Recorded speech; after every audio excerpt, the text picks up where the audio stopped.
This content is for adults only. Viewer discretion advised. If you haven't yet, hit the subscribe, like, and share.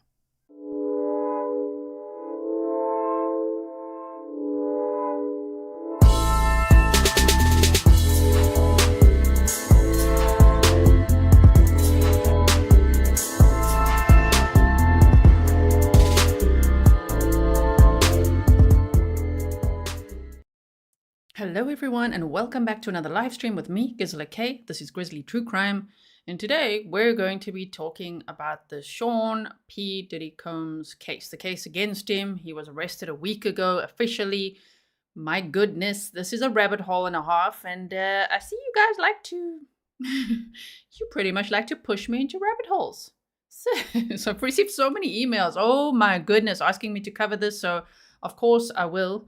And so what we're going to be doing is reading the 14-page indictment. We're going to be looking at a brand new press conference that's actually happening right now as we speak.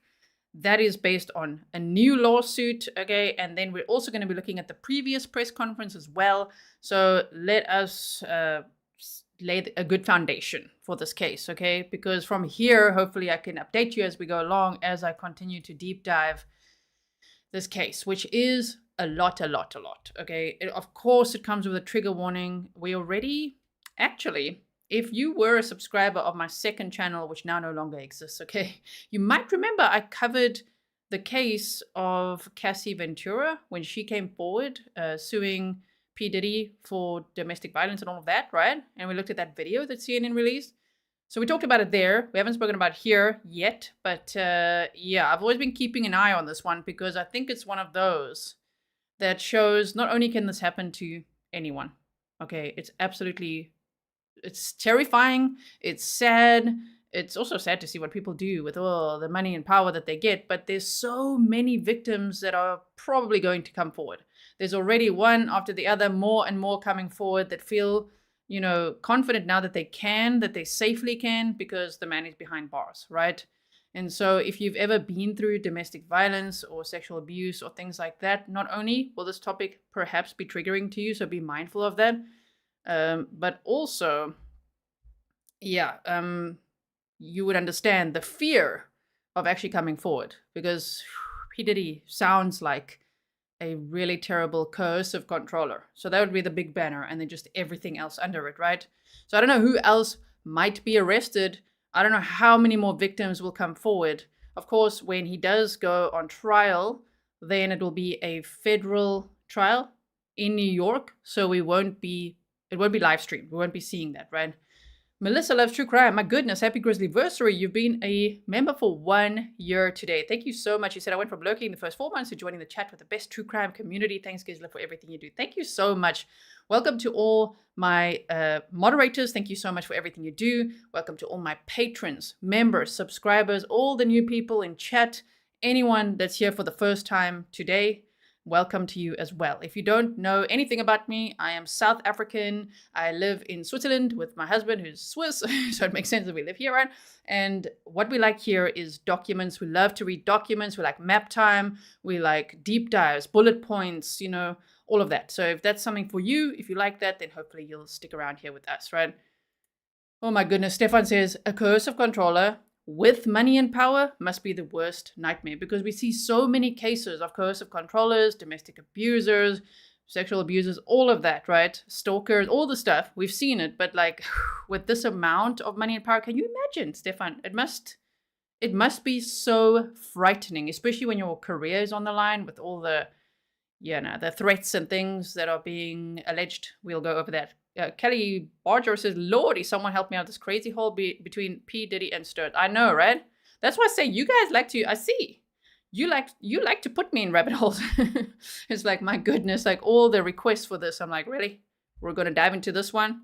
This could take a while because there's so much. There's years worth of content to unpack, let alone all the allegations, years worth of lawsuits, allegations. I mean, so much. Pixie Dust, thank you so much. And Curious Luke, nice to see you. Said, love map time. Me too. Okay, so let's start with this. What I'm going to do I'm going to do this. Okay, hold on. Let's first start with a little article so that at least we're all on the same page of like, who the heck is this guy? What is going on here? Because some people might literally not know at all, right? And so let's quickly do this. All right, so Sean Diddy Combs was arrested on Monday. The U.S. Attorney's Office in New York said, trigger warning, I'm just quickly going to put a picture up of him here. Just wait, hold on 1 second. There you go. I'm just saying it so you don't get a fright. Like it's a big picture. Here we go. So this is who we're talking about, okay? Sean P. Diddy Combs. He's got lots of names. We're going to see it from the indictment, right? Brenda said the walls are coming down around these people. Absolutely. So it's quite the can of worms that's been opened, and lots of victims are coming forward. I wish them so much courage and strength. It must be absolutely frightening, but I'm glad that they are coming forward, right? If you see something, say something. I know that so many people were in fear for so long, men and women. Men, women, it sounds like children as well, all sorts, right? So I think lots of people will come forward. Okay, so this is the guy we're talking about. He was arrested on Monday, and that was September 16th of 2024. He's 54 years old, okay? The U.S. Attorney's Office in New York said, Combs was arrested at the Park Hyatt Hotel on West 57th Street, a representative said. He was caught off guard by the apprehension, according to a person familiar with the situation, who added that he'd been living at the hotel for several weeks.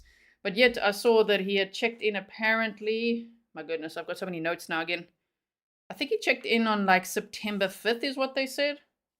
Yeah, September 5th. So they're like several weeks. September 5th to the 16th. 11 days is more what it sounds like. Steel Guitar says, I'm a proud Grizzly of 1 year, 2 months today. Happy Grizzly anniversary to you. So that's where he was arrested. I did a little map time. We might be, if we have time, we can go and look around the hotel there as well. He was caught off guard, so it sounds almost like, you remember how Rex Heuermann was caught off guard in New York, the way that he was arrested? Wow. Okay, according to a person familiar with the situation who added that he had been living at the hotel for several weeks. U.S. Attorney Damian Williams confirmed in a statement that on Monday evening, federal agents arrested Combs based on a sealed indictment, which has now been unsealed. That's what we're going to be reading through, filed by the Southern District of New York. We expect to move to unseal the indictment in the morning, and we'll have more to say at that time. Combs' attorney, Mark Agnafilo, expressed disappointment in a statement. He said that Combs, 54, has been cooperative with the investigation and voluntarily relocated to New York last week in anticipation of these charges. So he's one of those, if I speculate, just like me, I did nothing wrong. I've been so cooperative. I even flew here after escaping the country for a while. I'm back. I was here willingly. Come on. $50 million bail? And they're like, no. The judge is like, I don't care about your $50 million bail offer. No, thank you. No bond for you. So, yes. Okay. So as I go through this, let me know in the comments below afterwards as well, if you're watching the replay, if you want me to continue deep diving this case, because deep diving is what I do. So seeing as so many of you sent it to me, here we are, and there's a lot to uncover.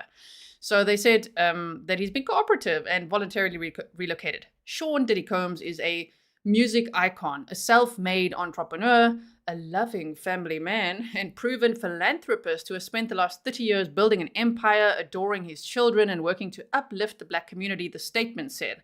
He's an imperfect person, but he is not a criminal.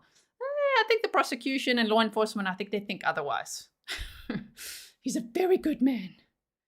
There's a lot of victims coming forward saying very, very, very bad things, right? Yeah, Stefan is like cooperative. I mean, he was there, staying in hotel, willingly. He would even sell his jet, okay, to prove that he's not a flight risk, all right, after giving $50 million. And they're like, the judge is like, hell no, you're staying in behind bars, bro. These are the acts of an innocent man with nothing to hide, and he looks forward to clearing his name in court.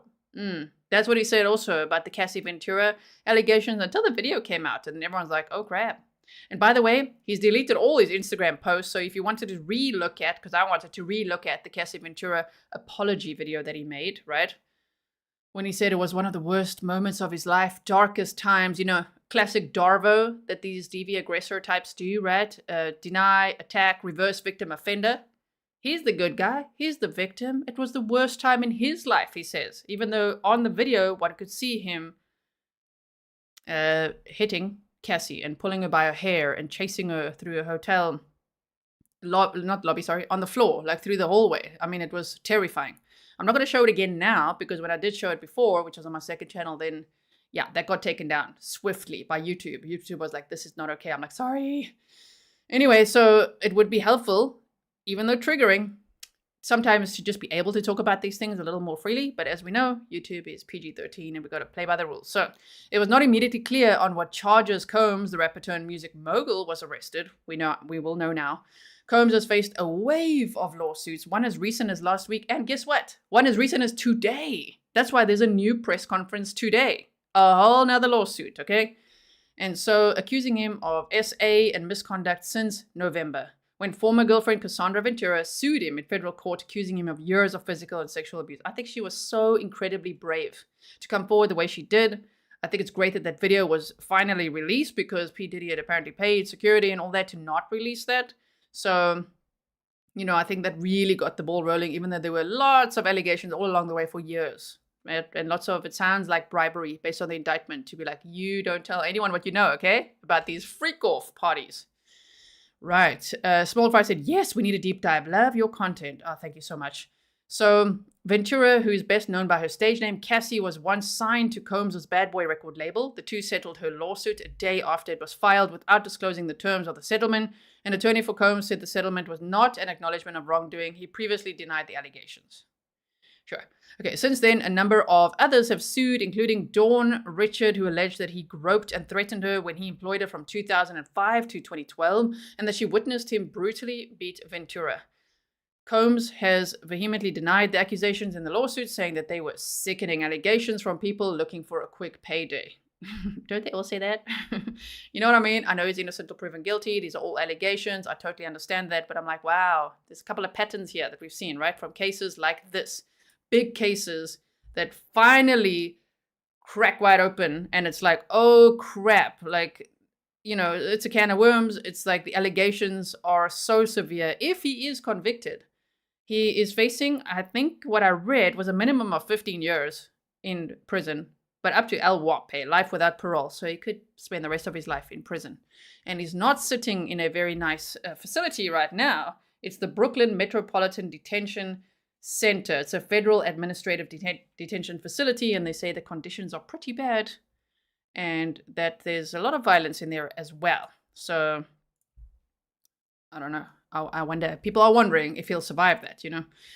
He is being kept apart, he's segregated, and so we shall see what happens there. Now, there's also supposedly, today, there's supposed to be a hearing. Let me just quickly see. A conference hearing is scheduled for today, and there was that press conference that we're going to watch. We won't be able to see the scheduling or the conference hearing, but we will watch the press conference from a new lawsuit right after we've gone over all of this. So they said in May, after CNN released the hotel video of Combs kicking, punching, and throwing Ventura on the floor in a hallway in Los Angeles in 2016, he apologized in a video on Instagram in which he said that his behavior was inexcusable and that he had sought therapy. The video was later removed from his page. Richard, who was a member of the girl group Danity Kane, which Combs formed on the MTV reality competition Making the Band, and later the group Diddy, Dirty Money, sued Combs last week. An attorney said that Combs was shocked and disappointed by Richard's lawsuit, which, like Ventura's complaint, depicts him as controlling and violent. How dare anyone depict him that way? Ventura's lawsuit included allegations of sex trafficking. She alleged that he frequently beat her, that he forced her to engage in sex acts with male prostitutes. And now, my point is that those allegations, what started with Cassie Ventura, and then P. Diddy's former producer, Rodney Little Rod Jones. And then we've got this Dawn Richards that came forward as well, and many others. And so the ball started rolling for justice for all these victims. I hope that they will all get justice. So they said, so the point is here at this time, people were like, what? And now it's like, oh crap, yeah, there's a lot, right? And people are hoping that Justin Bieber will also come forward. There's lots of allegations there, lots of speculation. If he was abused by Diddy or anyone there at these parties, I do hope that he will come forward. I think it can make a huge difference, right? I think it will inspire a lot of victims to come forward as well.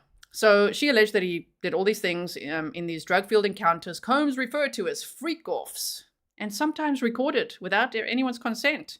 And then in 2018, as she was trying to end their relationship, he forced his way into her home and essayed her.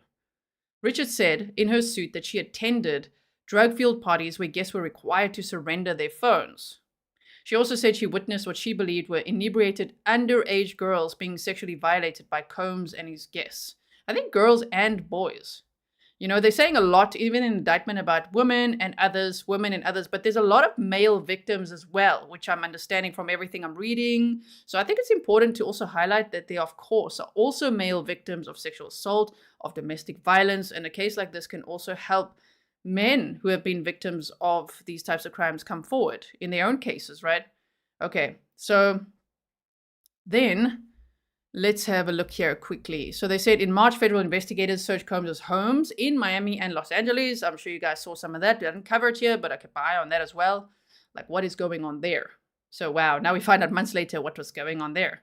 Investigators interviewed several people in relation to the allegations of ST. I'm just going to say that here and there. I don't want to say the full word every time. Otherwise, YouTube is just like, we will just not show this video to anyone. SA and the solicitation and distribution of illegal narcotics and firearms, a source familiar with the investigation told NBC in March. The warrant to search Combs' properties came from the Southern District of New York. NBC has reported Combs is also gone by such names as Puffy, Puff Daddy, and Love. You know when it's like a cult and then they say it's love? Like he called himself Love, but it sounds like he knew nothing of love. Founded Bad Boy in the early 1990s, he's regarded as a trailblazer of hip-hop, fashion, and media, having created the Sean John clothing line and launched the Revolt TV channel, which he sold his stake in over the summer. Rodney, Lil Rod Jones, a producer on Combs' most recent album, alleged in a lawsuit in February that Combs made unwanted sexual contact, forced him to hire sex workers, and pressured him to participate in sex acts with him. Jones said he lived and traveled with Combs from September of 2022 to November of 2023, during which time he recorded hours of video and audio of Combs, his staff, and others engaging in serious illegal activity. I think there must be so many people behind the scenes, like maybe like Rodney, right, that so badly wanted to come forward, but they were just waiting for that right moment, you know, like, okay, and now, can you imagine how much evidence some people would have? His attorneys, Rodney S. Diggs and Tyrone Blackburn, who are also representing other Combs accusers, said that Combs' long-awaited arrest was an important step towards justice for all of Mr. Combs' victims. We leave the criminal aspect of this case in the hands of the people and justice system, they said on Monday night. As for the civil cases, we await our time for the facts to reveal themselves and seek the justice our clients deserve. We also anticipate more victims coming forward. We knew this was coming. The evidence is very clear, and it was only a matter of time. So sometimes these things take more time than one would imagine, but thankfully, here we are. Just hold on 1 second. Sorry about that. At the hotel video of Combs assaulting Ventura was published, after the hotel video was published, Howard University cut ties with him. In June, the school rescinded an honorary degree it awarded him and disbanded a scholarship program in his name. The same month, Combs honored a request from New York Mayor Eric Adams and returned his key to the city. This month, Combs listed his home in Los Angeles that was raided in March for $61.5 million. I actually saw a video, I don't know which property it was, I can't remember, but of, you know when people go to these abandoned properties and they just look around?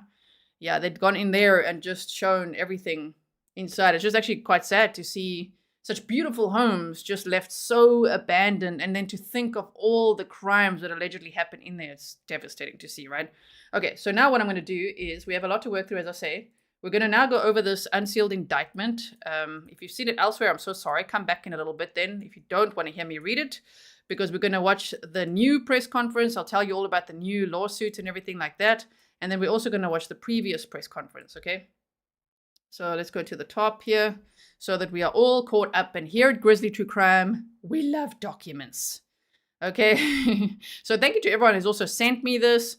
There's many more documents in this case as well that we could go over. So please like and share if you like the way that I present true crime and a case like this and reading documents and all that, right? Okay, so I'm missing a lot of your comments. I look forward to watching the live chat replay, and I also look forward to reading your comments afterwards, right? Stefan said 61 million is wishful thinking with that past. I know, right? I know. Can you imagine? So this was sealed, okay? And now it's an unsealed federal indictment, United States District Court, Southern District of New York, United States of America versus Sean Combs, aka Puff Daddy, P. Diddy, Diddy, PD, and Love, the defendant. Okay, here's the case number. Count 1, racketeering and conspiracy. So the counts we're going to go over is racketeering, conspiracy, sex trafficking, and transportation to engage in prostitution. Right. So for decades, Sean Combs, aka Puff Daddy, aka P. Diddy, aka Diddy, aka PD, aka Love, the defendant abused, threatened, and coerced women and others around him. See, they say others around him. I would say like men and women. I'm not trying to like nitpick. I'm just like men and women by the sounds of it. It sounds like there's male and female victims. And if there are more male victims out there too, I hope that they will feel, the courage. They will feel encouraged to come forward by this arrest. Because I know that a lot of times male victims, they just feel too ashamed to say anything.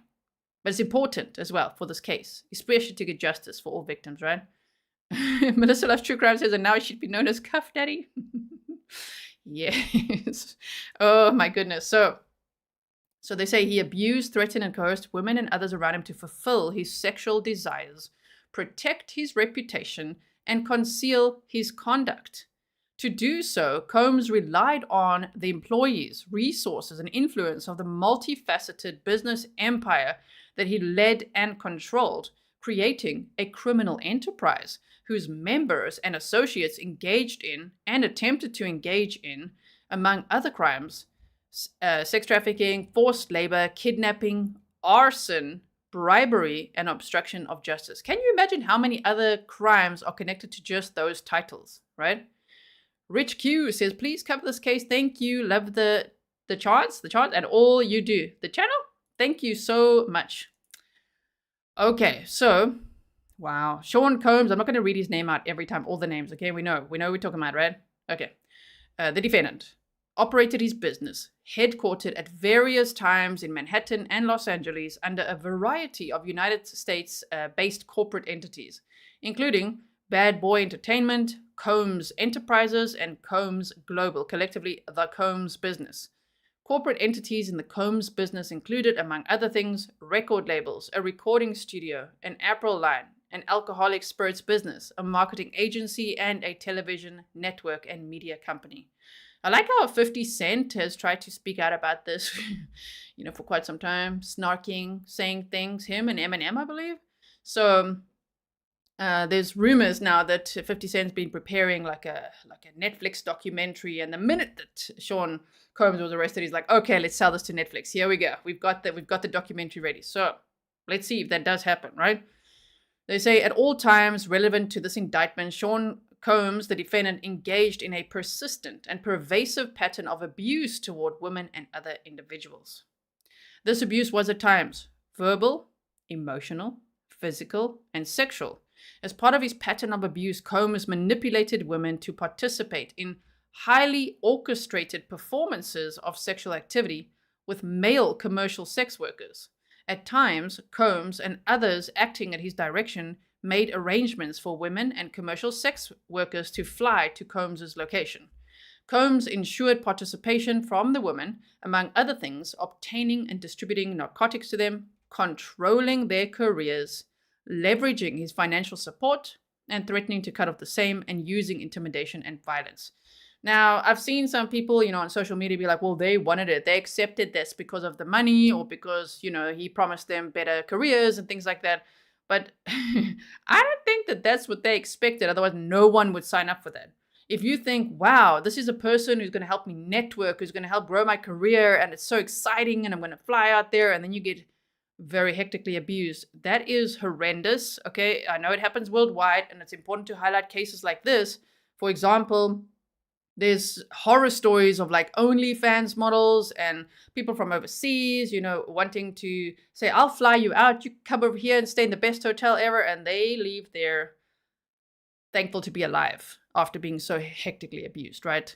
So it's just important to remember that it's like dangling something, love bombing them, baiting them with something, and then it's a complete nightmare, and they are victims of abuse. So physical abuse by Sean Combs, okay, the defendant, was recurrent and widely known on numerous occasions from at least in or about 2009. Just think of that. The years, it's been many, many decades of problems, right? Luna, I'm not too sure. So they say on numerous occasions from at least in or about 2009 and continuing for years, Combs assaulted women by, among other things, striking, punching, dragging, throwing objects at and kicking them. These assaults were at times witnessed by others and included one instance at a Los Angeles hotel in or about March 2016, which was captured on video and later publicly reported, where Combs kicked, dragged, and threw a vase at a woman as she was attempting to leave. So that would be the Cassie video, right? Cassandra Ventura. And so when a member of the hotel security staff intervened, Combs attempted to bribe the staff member to ensure silence. Combs's violence was also not limited to these women. It extended to his employees, witnesses to his abuse, and others. The Pam Pepper says, lurking while working. Thank you so much for being here. Sean Combs, the defendant, used the Combs business, including certain employees, to carry out, facilitate, and cover up his abuse and commercial sex. Those employees including security staff, household staff, personal assistants, and high-ranking supervisors and other close associates acted as Combs's intermediaries, and their conduct was facilitated and assisted by Combs's control of the Combs business. It is interesting to see how many celebrities are now deleting all their posts on X, or like clearing out their social media accounts. We saw Kevin Hart suddenly close 4 of his restaurants. People are saying that J-Lo knew all this time. Pink is deleting a whole bunch of posts. Usher deleted a whole bunch of posts. All sorts, right? And now people are looking at Justin Bieber's songs and lyrics and things he said before and like, oh my word, this adds up. So who knows what all will still come out of this, right? Lord Nerd Papa, thank you. Said, thank you for all you do, Grizzly. I just got my Patreon sticker yesterday. That is awesome. Thank you so much. Now they say the Combs Enterprise. Okay, and yeah, thank you, Debbie. Rob says he used his wealth and status. And I mean, he could actually think of that amount of wealth, that status, what a difference you could make. You know, how many starving people you could feed, how many lives you can change, how many people you could help educate. Nah, instead he's like, or, thank you so much. So, Pof Papa, Grizzly Mouse says, it's Pof Papa in South Africa. Okay, so the Combs Enterprise, from at least in or about 2008 through on or about the date of the filing of this indictment, Sean Combs, the defendant, and others known and unknown, were members and associates of a criminal organization, the Combs Enterprise, or the Enterprise. Members and associates of the Combs Enterprise engaged in and attempted to engage in, among other activities, all of those: sex trafficking, forced labor, interstate transportation for purposes of prostitution, coercion, and enticement to engage in prostitution, narcotics offenses, kidnapping, arson, bribery, and obstruction of justice. That's a lot. You see the rabbit hole that you guys have now put me in. There's a lot to unpack there, right? The Combs Enterprise, including its leadership, its members, and its associates, constituted an enterprise as defined by Title 18, United States Code, Section 19644, that is a group of individuals associated in fact, although not a legal entity. The Combs Enterprise consisted of Sean Combs, aka Puff Daddy, P. Diddy, Diddy, PD, Love, all of those, right? The defendant. Entities within the Combs business, including but not limited to Bad Boy Entertainment, Combs Enterprises, Combs Global, individuals employed by and associated with the Combs business, and others known and unknown. Right? The Combs Enterprise constituted an ongoing organization whose members functioned as a continuing unit for a common purpose of achieving the objectives of the Combs Enterprise. The Combs Enterprise was engaged in, and its activities affected, interstate and foreign commerce. The Combs Enterprise operated in the Southern District of New York and elsewhere. At all times relevant to this indictment, Sean Combs, the defendant, was the leader of the Combs Enterprise. Sean Combs and others, the defendant and others known and unknown, participated in unlawful and other activities related to the conduct of the Combs Enterprise affairs. These individuals included certain Combs business employees, such as members of Combs security staff, household staff, personal assistants, and high-ranking supervisors, as well as other close associates of Combs. Buffy Rock says, I'm glad you've taken an interest in this awful case. You are amazing, kind, and funny. We laugh so we don't cry sometimes. Yes. Thank you so much. So, we're going to keep it going now. We're on page 4 out of 14. Carla said, G, my hero, you the real GVP. Thank you for being inspiring to so many, bringing a voice to the voiceless. I admire and appreciate you. Oh, thank you so much. Now that we have quite a few people here, I would like to teach you the domestic violence distress signal in case you've never seen it, okay? This is how it goes. If somebody is in a situation where they feel they need to escape a domestic abuser, or they've been abducted, or they're feeling extremely uncomfortable, right?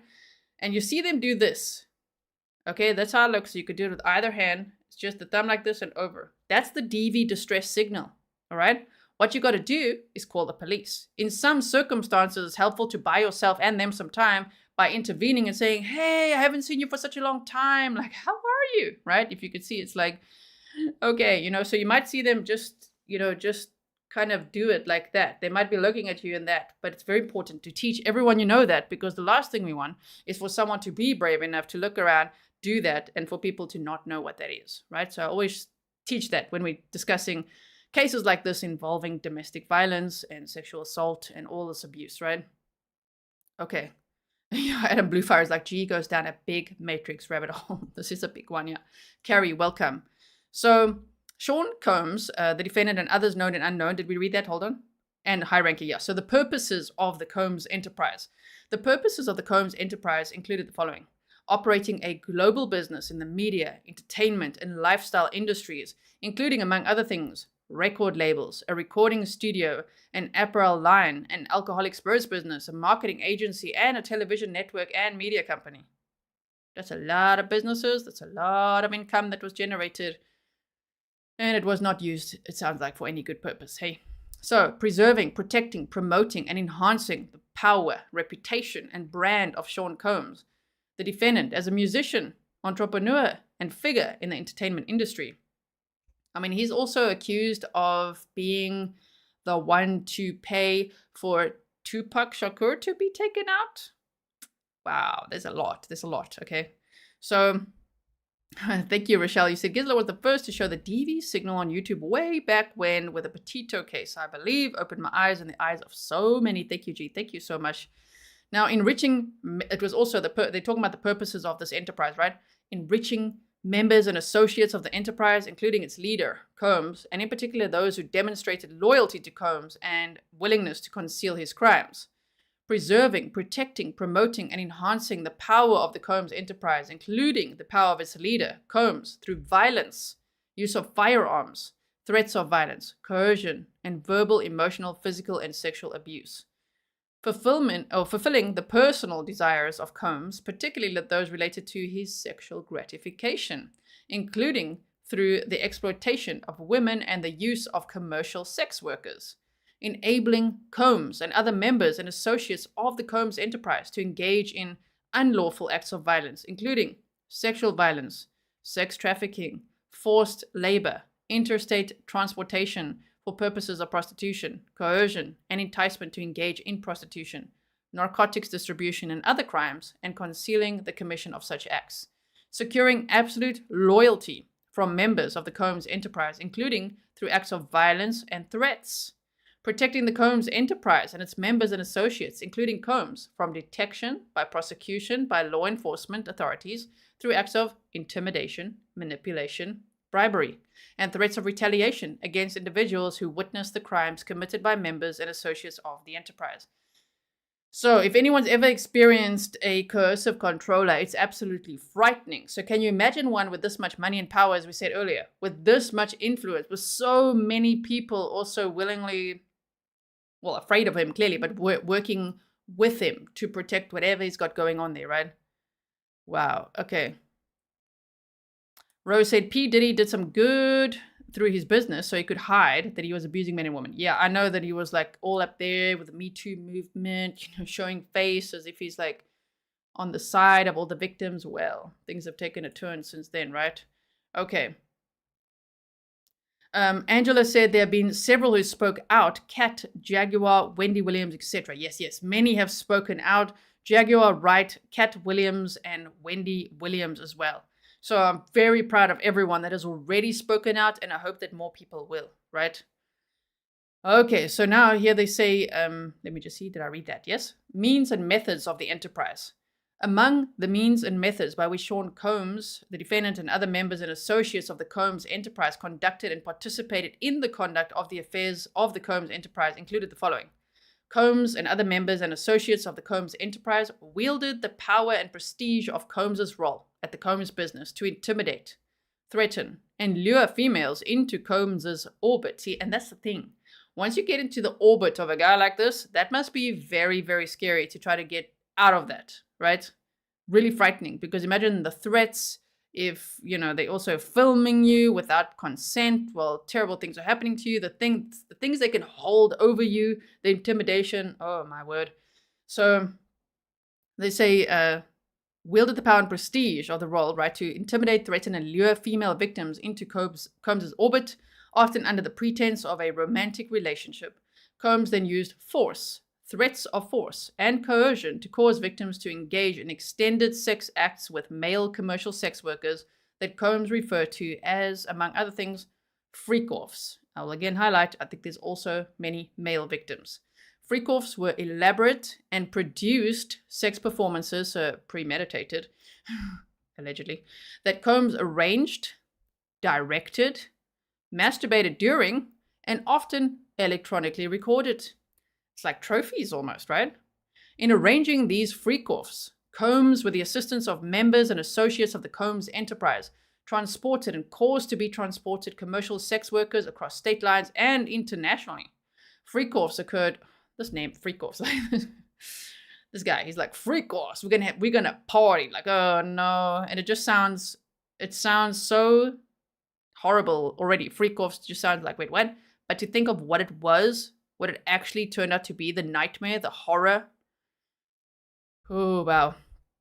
Okay, so freak-offs occurred regularly, sometimes lasted multiple days, and often involved multiple commercial sex workers. During freak-offs, Combs distributed a variety of controlled substances to victims, in part to keep the victims obedient and compliant, sometimes unbeknownst to the victims. Combs kept videos that he filmed of victims engaging in sex acts with commercial sex workers. See, and then he could blackmail and bribe people. Like, look at this video I've got of you. You at my party. Remember that? Like, imagine all the celebrities that was holding a video over. Holding it over their head, like, look what I have of you. I could ruin your career. That's terrible, right? Criminally Focused said, thank you for covering this. Cuff Daddy should officially be his name. I prefer the number he has in the prison now, or in jail. Yeah, I think that's better. Right? So, no cool names for him. Anyway, so they said, hold on. We were here. Combs kept videos. Yeah, he kept videos that he filmed of victims engaging in sex acts with commercial sex workers. After freak-offs, Combs and the victims typically received IV fluids to recover from the physical exertion and drug use. Damn, okay. Yeah, they partied hard. Members and associates of the Combs enterprise, including high-ranking supervisors. Okay, name names. Name all the names.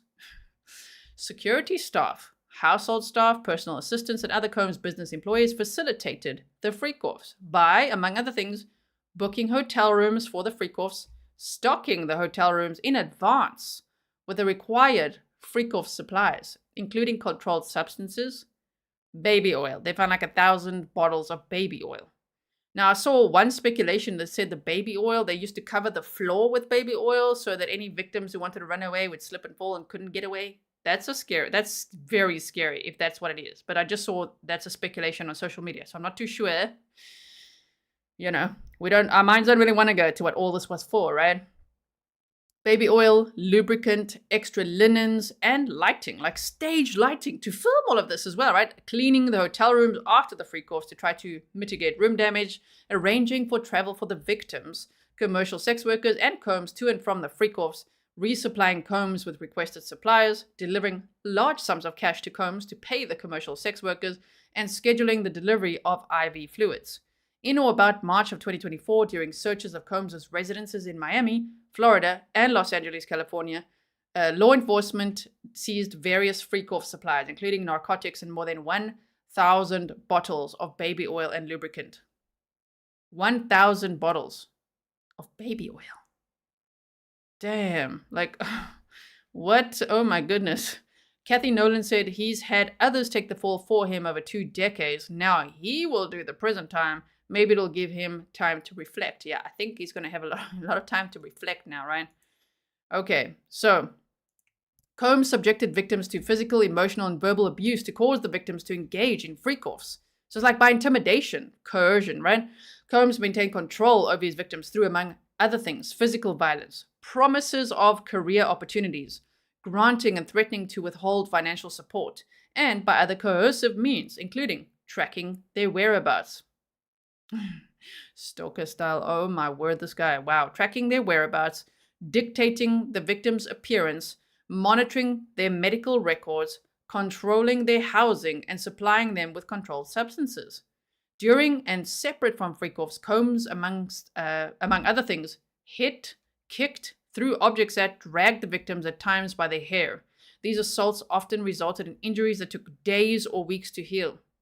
Combs also threatened victims' careers and livelihoods, including if they resisted participating in freak-offs. So even by them not just like, I'm not, no thanks, no more for me, then there's the threats, right? Wow. So they said victims believed that they could not refuse Combs's demands without risking their financial job or security, or without repercussions in the form of physical or emotional abuse. Combs also used the sensitive, embarrassing, and incriminating recordings that he made during freak-offs as collateral to ensure the continued obedience and silence of the victims. I mean, in plain sight for decades, right? Lisa said, your channel is always a go-to first for me. You are a wonderful, intelligent person and always respectful. Oh, thank you so much. Tina said, unfortunately, that baby oil on the floor is true in some of these types of situations. Personal experience. I'm so sorry, Tina. Oh, my word, that is so scary. To think of victims wanting to get away and not being able to, they're slipping all over the baby oil on the floor. That is really a terrifying thought. Oh, man. Okay. So they said members and associates of the Combs enterprise, including Combs' security personnel, at times carried firearms. On more than one occasion, Combs himself carried or brandished firearms to intimidate and threaten others, including victims of and witnesses to his abuse. In or about March 2024, during searches of Combs' residences in Miami, Florida, and Los Angeles, California, law enforcement seized firearms and ammunition, including 3 AR-15s with defaced serial numbers, as well as a drum magazine.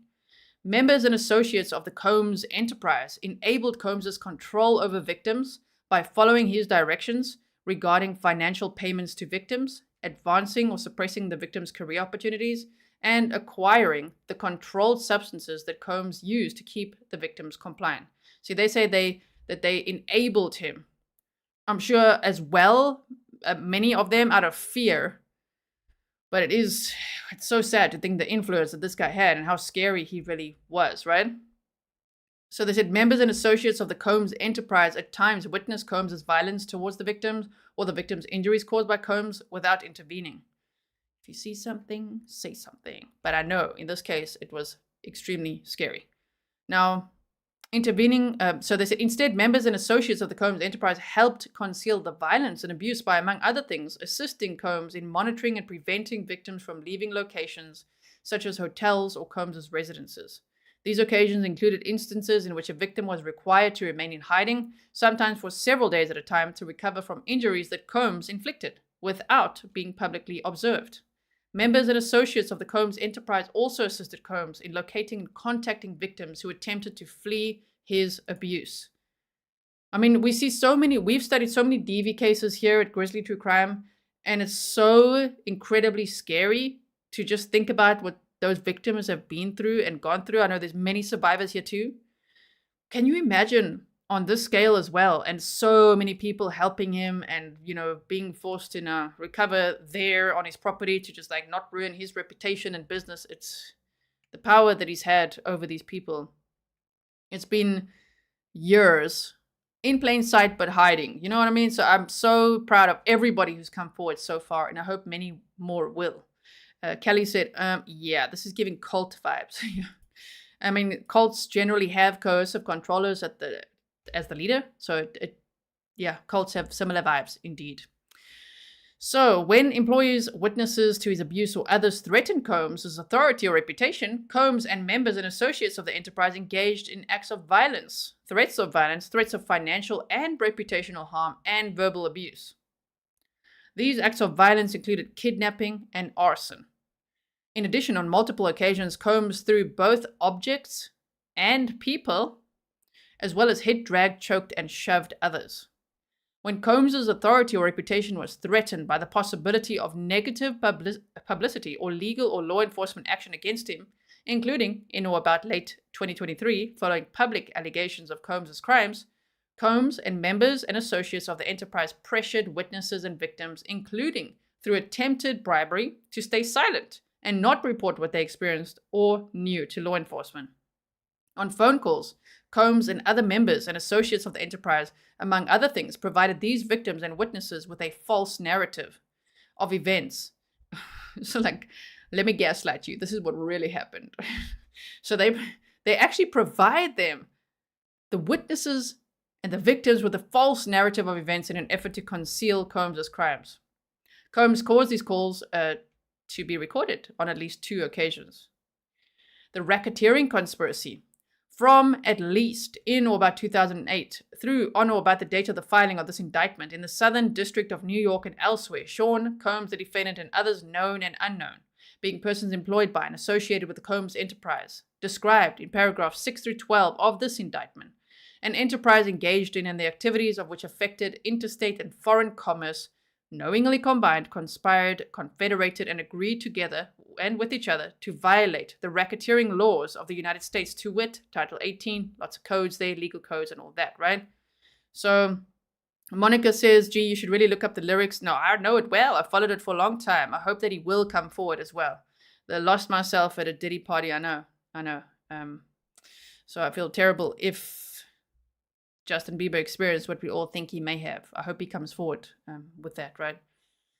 So they say that, multiple acts involving kidnapping, chargeable under following provisions of state law and all the penal codes there. Multiple acts involving arson, chargeable under the following provisions as well. Multiple acts involving bribery, chargeable under those codes. Multiple acts under Title 18, relating to tampering with a witness, a victim, or an informant. Multiple acts indictable under Title 18, related to forced labor. Multiple acts indictable under relating to sex trafficking. Multiple acts, it just goes on and on. The relating to transportation and inducement to travel for purposes of prostitution and other illegal sexual activities.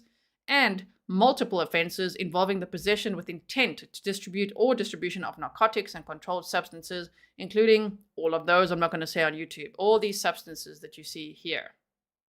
Okay, you can see it here. Yes, I'm highlighting it for you. Okay.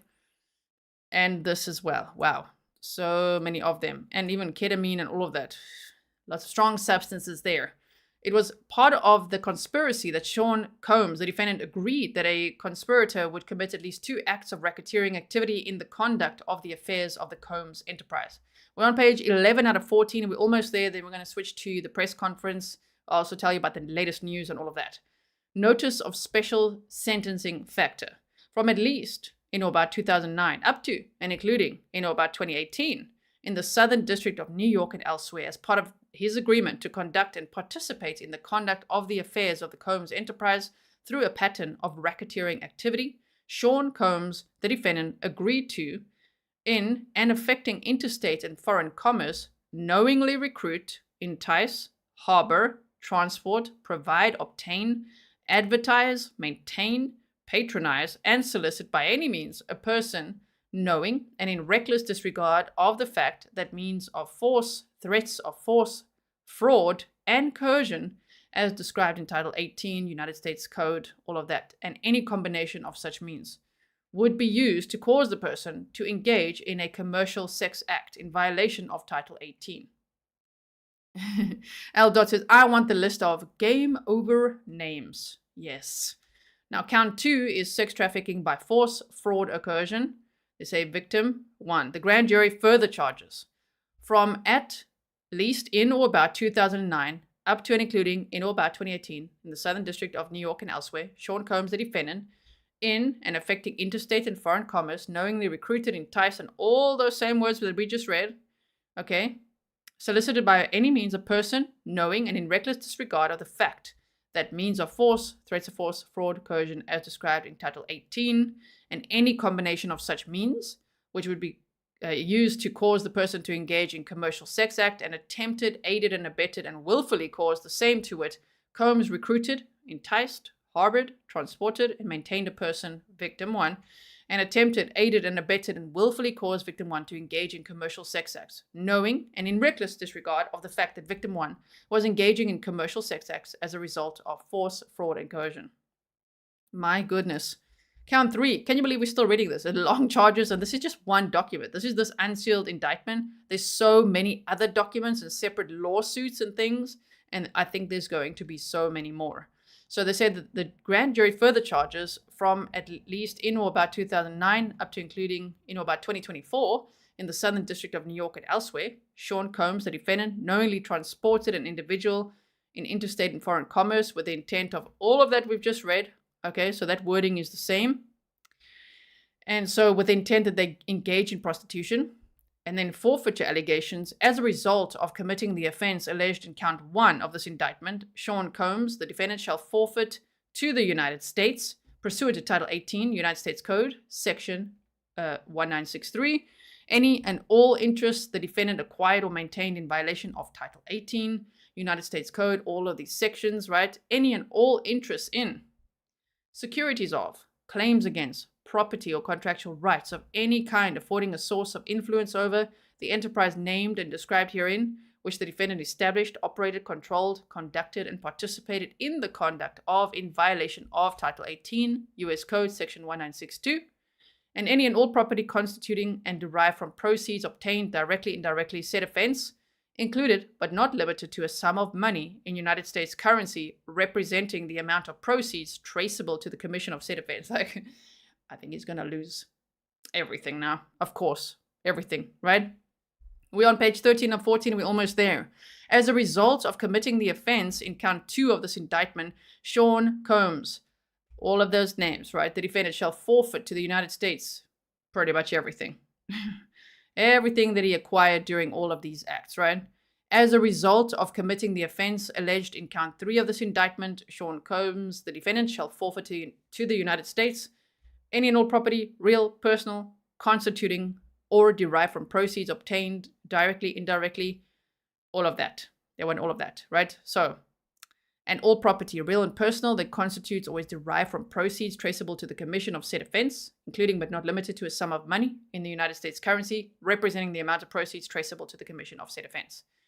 Substitute assets provision. If any of the above described forfeitable property as a result of any act or omission of the defendant cannot be located upon the exercise of due diligence, B, has been transferred or sold to or deposited with a third person, has been placed beyond the jurisdiction of the court, has been substantially diminished in value, or has been commingled with other property which cannot be subdivided without difficulty.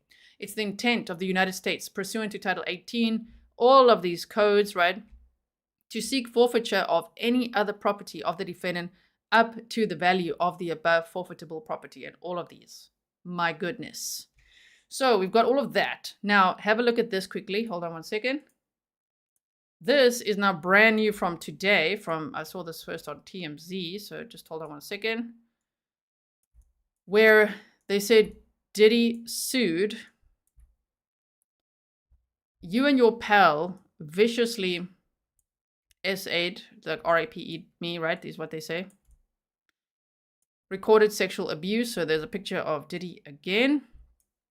Diddy and a friend viciously SA'd a woman at the Bad Boy Records studio in New York City and recorded the sexual abuse on video, at least according to a new lawsuit. This is new today. This is like breaking news today that this came out. Yet another lawsuit. And there's so many, right? A woman named Talia Graves is suing Diddy, claiming that she's had thoughts of taking her own life since Diddy and his head of security, Joseph Sherman, she's naming, right, violently SA'd her back in 2001, according to new legal documents obtained by TMZ. In her suit, Graves claims she was 25 years old and dating one of Diddy's employees when he lured her into a meeting with him and Sherman alone, where she says they sequestered her and gave her a drink likely laced with a drug that eventually caused her to briefly lose consciousness. Graves claims she woke up to find herself bound and restrained, with Diddy and Sherman proceeding to brutally SA and violate her, mercilessly sodomizing her, and all the rest that you read there. Oh my goodness. Diddy's newest accuser claims that she's thought about taking her own life and got extensive psychological treatment as a result of the alleged SA, and she says she never reported the incident out of fear that Diddy and Sherman would use their powers to ruin her life, just as she claims they threatened to do if she ever spoke out. So a lot of people are saying, well, why now? Why now? You know? Sometimes it takes victims a very long time to speak out, if ever, right? It can take many, many years. And of course, now with them being arrested, maybe now many, many, many victims will feel like now they can come forward, right? Yeah, AJ Lowe is like Leonardo DiCaprio is in the pic on TMZ at the Diddy party. I do see that. Wow. Okay, so here's some pictures from the parties. They said inside the I guess these freak parties. Wow, these wild white parties, they say. So yeah, I could recognize some faces there. Graves says that she continues to suffer severe depression, anxiety, and panic attacks as a result of this, and still lives in fear of Diddy and Sherman. And she says her wounds were opened in November 2023 when she learned for the first time that Diddy and Sherman had video recorded her horrific abuse, her SA. Can you imagine? 2001. Basically being roofied, right? Drink spiked, you wake up, bound, and this horrible abuse is happening. And then later you find out they videotaped that? Wow. My goodness. So today, that would be the victim that was at a press conference with Gloria Allred representing her, which we've seen Gloria Allred quite a lot recently as well, representing victims in the Long Island serial killer case and a couple of other cases we've covered, right? Now, Graves says that she continues to suffer all of these. I mean, can you imagine? Since 2001. And it's totally understandable, right? I think unfortunately, many in this community have been through things like this. Obviously not at this scale. I think this is very, very scary, given the power that P. Diddy and his associates had, right? But it's still, it's like the depression, anxiety, panic attacks. I can't even imagine. She says her wounds were open in November when she learned for the first time, November 2023, she learns for the first time that they had video recorded this. The woman claims that Diddy and Sherman showed the video to multiple men in an effort to publicly degrade her and humiliate her and her boyfriend. And she says the very thought of the video being out there caused her to again consider ending her life. Graves is going after Diddy, Sherman, and Bad Boy for damages, and she's being repped by Gloria Allred, who is holding a press conference with Graves later today. So that happened today. We reached out to Diddy's camp. So far, no word back. Okay? So that is what we have. So the thing is that we need to look at two press conferences. First, let's do just a tiny little bit of map time here. Okay, we're in New York. Park Hyatt, New York. Okay, here's Central Park. Let me just try to zoom out a little bit. We don't want to lose that spot there. Okay, New York, New York, right? Here's Central Park. I love New York. I do. Okay, but anyway, I've been there many times. This hotel, I think I've walked past many times. I actually thought I'd stayed here, but it wasn't this one. It was the Grand Hyatt. Park Hyatt, New York. And so this is where Diddy was arrested on September 16th. And they said in the lobby. So there's a lot of construction happening here now on this picture, which says what? August 2024. Still. Okay, so it probably looks like this now. Park Hyatt, New York. He was arrested here. He was staying here from September 5th. Voluntarily, you know. He was just being so cooperative. Like, what are they even trying to do to him? Why won't they accept his $50 million bond? He's a good guy, right? Is that Rob? Yeah, I'm like, who's saying? Start spreading the news. Yeah, New York. So here is the hotel in case, I don't know, if you live in New York, maybe you've been there as well. There's actually Grizzlies. We are represented right here. There we are. Okay, no, this is it looks like a Russian tea room. See there? But look at these bears on the wall right across. There we are, okay? Gonna get you, Diddy. So, okay, if you turn around here, that's where he was arrested. And it is on West 57th Street. So, that's where he stayed, all voluntarily. Here's the Trump International Hotel and Tower, so it's not too far from that. And it's actually not too far from where Rex Heuermann had his office either. Anyway, nothing's too far in New York, all right? You can walk it all. So that's what that is. And then I will also put this link in here for you, the United States Attorney's Office. This is where I got the indictment from. That was my source. I put it in the description box already. And they talk about the indictment here, but we've gone over everything there. They said U.S. Attorney Damian Williams said. So now the thing is, we've just read about a new lawsuit from today. I think it actually makes sense to watch this press conference first. I'm so sorry if you've already seen it. If you've seen it, don't worry. Just be here with us anyway, okay? It's nice to have you here. So what I'm going to do is I'm going to boost it like that. I'm also going to play it just at 1.05 or so speed. And now let's have a listen to this initial press conference right after he was arrested. Okay? Are we ready? Here we go. We're going to be all informed. And right after this, we'll watch that other press conference, which is about the new lawsuit with Gloria Allred and Talia Graves coming forward, very bravely coming forward about what happened to her in 2001. Okay? Good morning, everyone. My name is Damian Williams, and I'm the U.S. Attorney here in the Southern District of New York. Today, I'm announcing the unsealing of a 3-count indictment, charging Sean Combs with racketeering conspiracy, sex trafficking, interstate transportation for prostitution. The indictment alleges that between at least 2008 and the present, Combs abused, threatened, and coerced victims to fulfill his sexual desires, protect his reputation, and conceal his conduct. As alleged in the indictment, to carry out this conduct, Sean Combs led and participated in a racketeering conspiracy that used the business empire he controlled to carry out criminal activity, including sex trafficking, forced labor, kidnapping, arson, bribery, and the obstruction of justice. Let me say a little bit more about the charges. The indictment alleges that Combs abused and exploited women and other people for years, and in a variety of ways.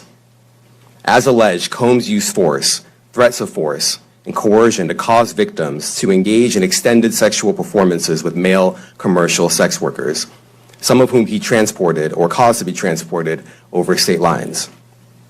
Combs allegedly planned and controlled the sex performances, which he called freak-offs, and he often electronically recorded them. The freak-offs sometimes lasted days at a time, involved multiple commercial sex workers, and often involved a variety of narcotics, such as ketamine, ecstasy, and GHB, which Combs distributed to the victims to keep them obedient and compliant. As alleged, when Combs didn't get his way, he was violent, and he subjected victims to physical, emotional, and verbal abuse so that they would participate in the freak-offs, and that Combs hit, kicked, threw objects at, and dragged victims, at times by their hair. On one occasion in March of 2016, that conduct was captured on video and later reported in the media. Specifically, Combs kicked, dragged, and threw a vase at a victim in a Los Angeles hotel when the victim was attempting to flee. As alleged, these assaults often resulted in injuries to the victims, which took days or weeks to heal. In addition to the violence, the indictment alleges that Combs threatened and coerced victims to get them to participate in the freak-offs. He used the embarrassing and sensitive recordings he made of the freak-offs as collateral against the victims. And the indictment alleges that he maintained control over the victims in several ways, including by giving them drugs, by giving and threatening to take away financial support or housing, by promising them career opportunities, by monitoring their whereabouts, and even by dictating their physical appearance. Because of all of this, the indictment alleges that the victims did not believe they could refuse Combs without risking their security or facing more abuse. The indictment also alleges other acts of violence undertaken by Combs and others, including violence against witnesses to his abuse, kidnapping, and arson. The indictment alleges that on more than one occasion, Combs carried or brandished firearms to intimidate and threaten victims and witnesses. Now, Combs did not do this all on his own. As I mentioned, Combs has been charged with RICO conspiracy. He used his business and employees of that business and other close associates to get his way. Those individuals allegedly included high-ranking supervisors in the business, personal assistants, security staff, and household staff. The indictment alleges that those individuals facilitated the freak-offs. They booked the hotel rooms and stocked them with the supplies, including drugs, baby oil, personal lubricant, extra linens, and lighting. When the hotel rooms got damaged, they helped clean it up. They arranged for victims and commercial sex workers to travel for the freak-offs, and they delivered large quantities of cash to Combs to pay for the commercial sex workers. The indictment also alleges that they helped Combs cover up his crimes. During the March 2016 incident at the LA hotel that I mentioned earlier, I'm just going to pause it there for 1 second. Thank you so much all for being here and watching this with me, especially if you've already seen it. If you're following this case, I'm sure you have. After this, we're going to be watching the brand new press conference based on a lawsuit that has just been filed today. As in, that's the one about a new victim that has come forward and is suing Sean Combs for what happened to her in 2001. How do I say your name? Siona? I said right. So the videotaping was for extortion, not the victim's fault. I mean, it's layer upon layer of abuse, right? Because there's verbal, physical abuse, sexual abuse, and then on top of that, it's also like, oh, and just as a backup, we've also recorded you. Isn't that terrible? I mean, that's an understatement, but wow. A member of the hotel security staff intervened, and Combs attempted to bribe the staff member with a stack of cash to make sure that what happened was kept quiet. And as the indictment alleges, in late 2023, after public allegations were made about Combs' crimes, he and others pressured witnesses and victims to stay silent, including by making phone calls to witnesses and victims and giving them a false narrative of what they had experienced. And as alleged, Combs used others to help conceal his abuse by monitoring and preventing victims from leaving a location in order to hide their injuries, or by locating and contacting a victim who had attempted to flee. As part of this investigation, in March of this year, special agents from HSI executed search warrants at Combs' residences in Miami and Los Angeles. They also executed a warrant for Combs' electronic devices. During those searches, agents seized evidence of the crimes charged in this indictment. They seized firearms and ammunition, including 3 defaced AR-15s and a large capacity drum magazine. They also seized evidence of the freak-offs, electronic devices that contain images and videos of the freak-offs with multiple victims. And they seized cases and cases of the kinds of personal lubricant and baby oil that Combs' staff allegedly used to stock hotel rooms for the freak-offs, more than 1,000 bottles altogether. Here are some of the items that we recovered during the searches.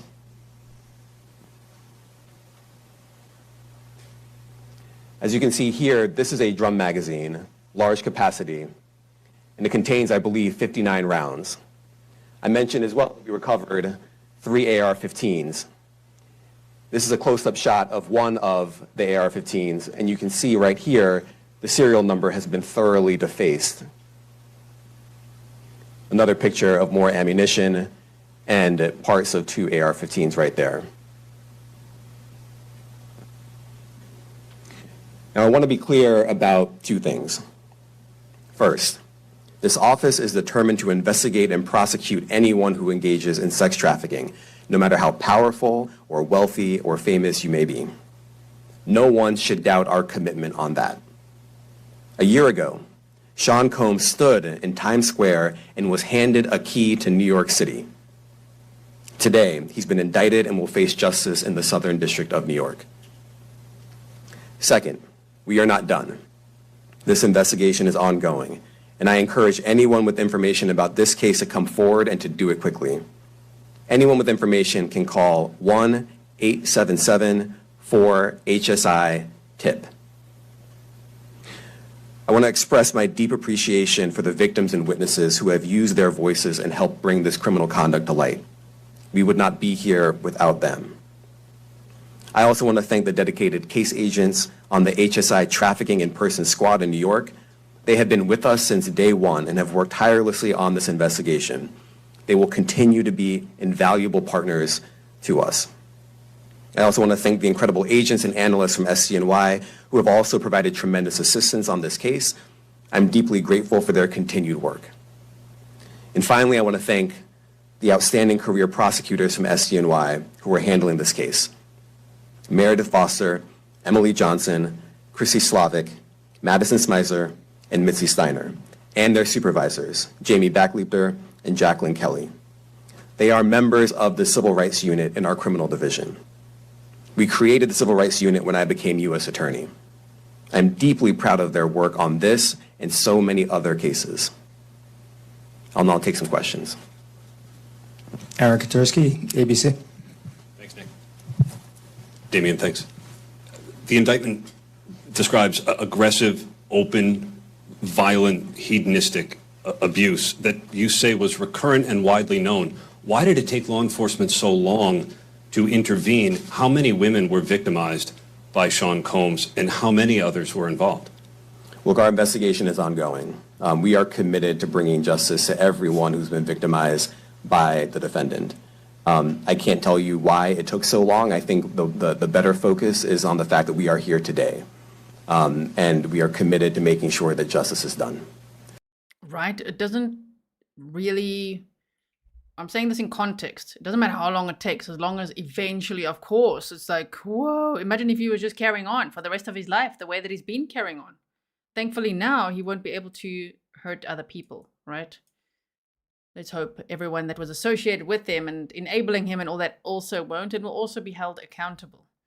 Angel Ray said, no one is above the law. Hand back that key, Diddy. New York is safer with the likes of you locked out. Right? And we're studying this case as well because the patterns are the same. You know, coercive control, domestic violence, sexual abuse. This all, it's got the same patterns and the same lessons we always learned. And it can happen to anyone. And it's so scary to think, again, of how much power he had and how much influence and how much intimidation. So if anyone's ever experienced something like this, I can't imagine what these victims went through. And some of them must still, to this day, be absolutely terrified. Some might never speak about it. I hope they will feel encouraged, though, to come forward because it really will help build the case against this guy. Next question. Thank you. Julie Ainsley, NBC. Thank you for doing this. You said we are not done and that Combs did not do this alone. Do you foresee that there could be other charges related to this case? I'm not taking anything off the table. Janet Fisher, Newsday. What's the difference between the sex trafficking and promoting travel for the purpose of prostitution? Well, they're different crimes with different elements. I don't think we should get into the nitty-gritty of the legal discussion right now, but the sex trafficking, we believe, they're all serious offenses, but the sex trafficking conduct carries some significant penalties, and we are gratified that we were able to bring that charge. Is one more coercive than the other? I'm not going to be able to get into that, but you can look it up, and yes, sex trafficking, especially when it involves coercion or force, is a very serious crime, and it carries significant penalties. Good afternoon, Darla Miles, ABC 7 New York. Thank you for this press conference and for the details. Two questions. In context of this indictment and the information that was presented to the grand jury, are you able to clarify the number of victims? It's mentioned plural in the indictment, but can you specify the number of victims just for this particular indictment? And secondly, can you provide details about the alleged arson? Unfortunately, I'm not able to provide either. The number of victims, you are correct. We are intentional in saying multiple. The details of the arson incident are limited to what we have in the indictment and also the detention letter that we filed, which contains more details than the indictment does at various points. But we don't have anything more beyond that. Next question. Lynn Tran, CNN. Are any of his accomplices or associates under investigation? And additionally, could he face any more charges? So the investigation is ongoing. That means both as to him and to anyone else who we believe committed the crime with him. Next question. Juliette Papa. Hi, good morning from 1010 Wins. Any indication that some of the women or victims here were imprisoned in his residences, and did he have locations where he kept them, and did they were not allowed to leave? And also, he's indicted here, although there were searches and raids in LA, Miami. Why in New York? Well, I'm biased. I'm the U.S. Attorney in the Southern District of New York. I think that we have an outstanding track record of bringing some of the most impactful, sprawling, complex, difficult sex trafficking, human trafficking, labor trafficking, you name it. The Southern District of New York can do it, and so we're very proud of that. And so the scope and complexity of this investigation isn't something that we ran from. It's something that we embrace, and we will continue to do that. We've got about 5 minutes more of this press conference. They will switch over to the other one. Also, Shar says, I really pray that Diddy doesn't cow it out and unalive himself. I believe he's on watch, for that. And so, or they don't Epstein him. He still has workers out on the streets at justice for the victims, or praying for the victims, you say. Thank you, Shar. And yeah, the facility where he's at now, which is the Brooklyn Metropolitan Detention Center, sounds horrible, like absolutely horrifying. Lots of violence, terrible conditions, all of that. If we have some time, we'll read over some of that as well. But otherwise, we'll cover it in another upcoming episode if you want me to keep covering this case. As to your question about whether he imprisoned anyone, all I can say is that, I mentioned this March 2016 incident where something was caught on video where a victim was attempting to flee, and there was violence that was associated with it. Was that at the residence or a hotel? That was at a hotel. Matthew Lee, Inner City Press. Thanks a lot. Does your office intend to seek remand, or are you reaching a bail package? And if you're willing, how would you contrast this with the R. Kelly case in EDNY in terms of the elements? Thanks. So we will be seeking detention. We have filed a letter laying out our reasoning for seeking pretrial detention. I'm not going to be able to expand beyond what's in the letter, but it contains all of the reasoning, and it contains the law as well. There is a presumption of detention in a case like this, and we think that's warranted. John Anise, New York Daily News. Thank you. I was hoping to get some more detail about the searches of his residence, the guns, the cases of lubricant, and the videos. Where were they found amongst his residence? Were they all scattered around the houses in one place? I kind of wanted to just get a better picture of how that stuff was found. Well, look, I think that some of the details that you're seeking are in the detention letter. So, for instance, some of the AR-15s, 2 of the 3 defaced AR-15s were found in his bedroom closet in Miami, broken down into parts along with magazines with ammunition loaded in them. So some of that detail is in the detention letter. Beyond that, I'm not going to be able to get into where other items were stored. Ben Kochman, Post. Hey, thanks for doing this. Your office was the office that had been prosecuting Jeffrey Epstein before he died in custody. I have not read your detention memo yet. It's the first thing I'm going to do after this ends. But does the memo address, or is your office concerned with Combs' safety in custody given what happened with Epstein? So we are concerned with anyone's safety whenever they are detained prior to trial. It's part of our obligations to keep people safe as well.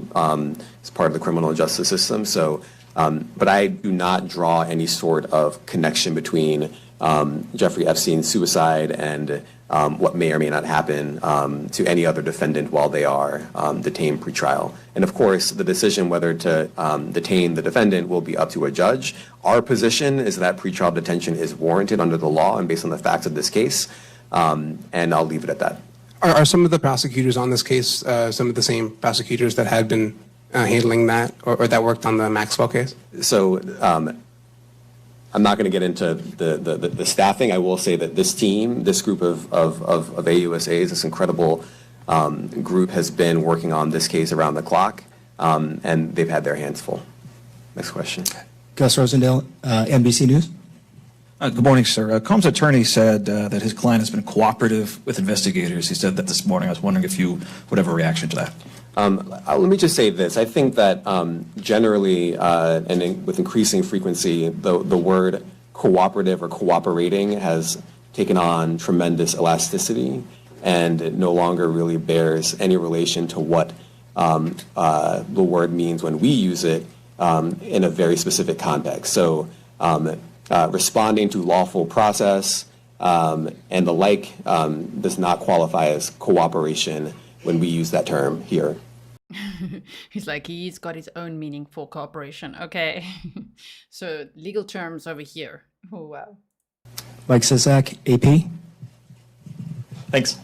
To that end, was there any discussion of Mr. Combs surrendering? I understand he was taken into custody at a hotel in Manhattan last night, and maybe that wasn't the plan. Can you elaborate on how that came about and why that was? I'm not going to be able to get into any sort of operational details as to how he was taken into custody and when. He is in custody right now. He will be appearing in court later today. Was there any discussion of him surrendering, given they claim he's cooperating?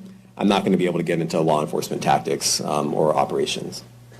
You make a big deal of the guns, but how come they're not charged outright or with obliterating serial guns? That's automatic. Well, I can't get into the charging decision. It is very meaningful to us that weapons were possessed. As we allege in the indictment, part of the reason why this conduct was so pervasive and harmful was because victims and others didn't necessarily feel comfortable denying him his wishes, as we allege, because of the presence of firearms. I should leave it there. Thanks. Last question, Jacob Shamison. Jacob Shamsian, Business Insider. Thank you.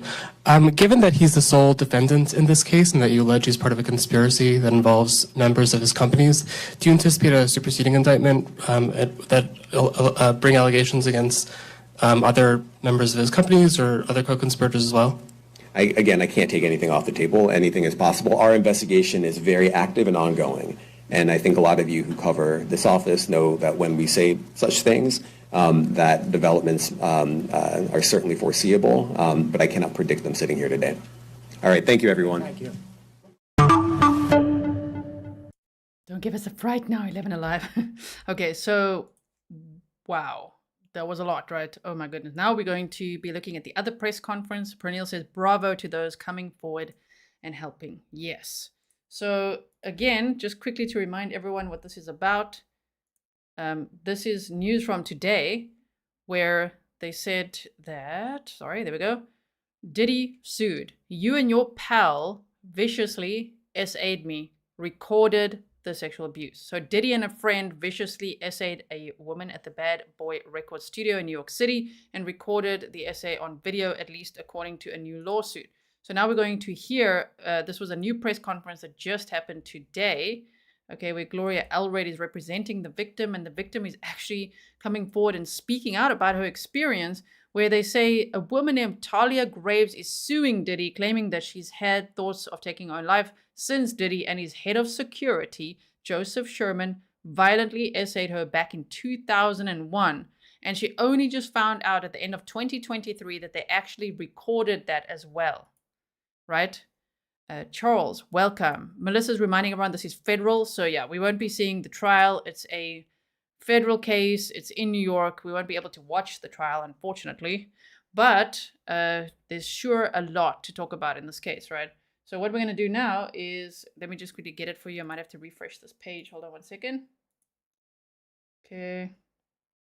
And we're also going to boost it. So just hold on one second. All right, like this. Here we go. This was the press conference from today. So this is some of the breaking news that you might see out there. And we're going to just, while we're at it, watch this as well. So I'm going to go forward now. Don't worry. Just go forward to where it starts.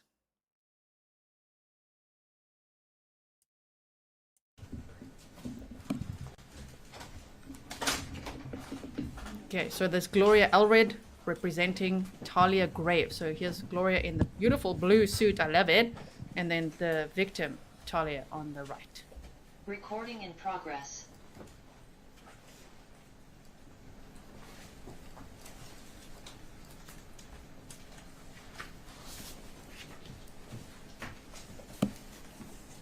Thank you for coming today. I'm attorney Gloria Allred, and with me is our client, plaintiff Talia Graves.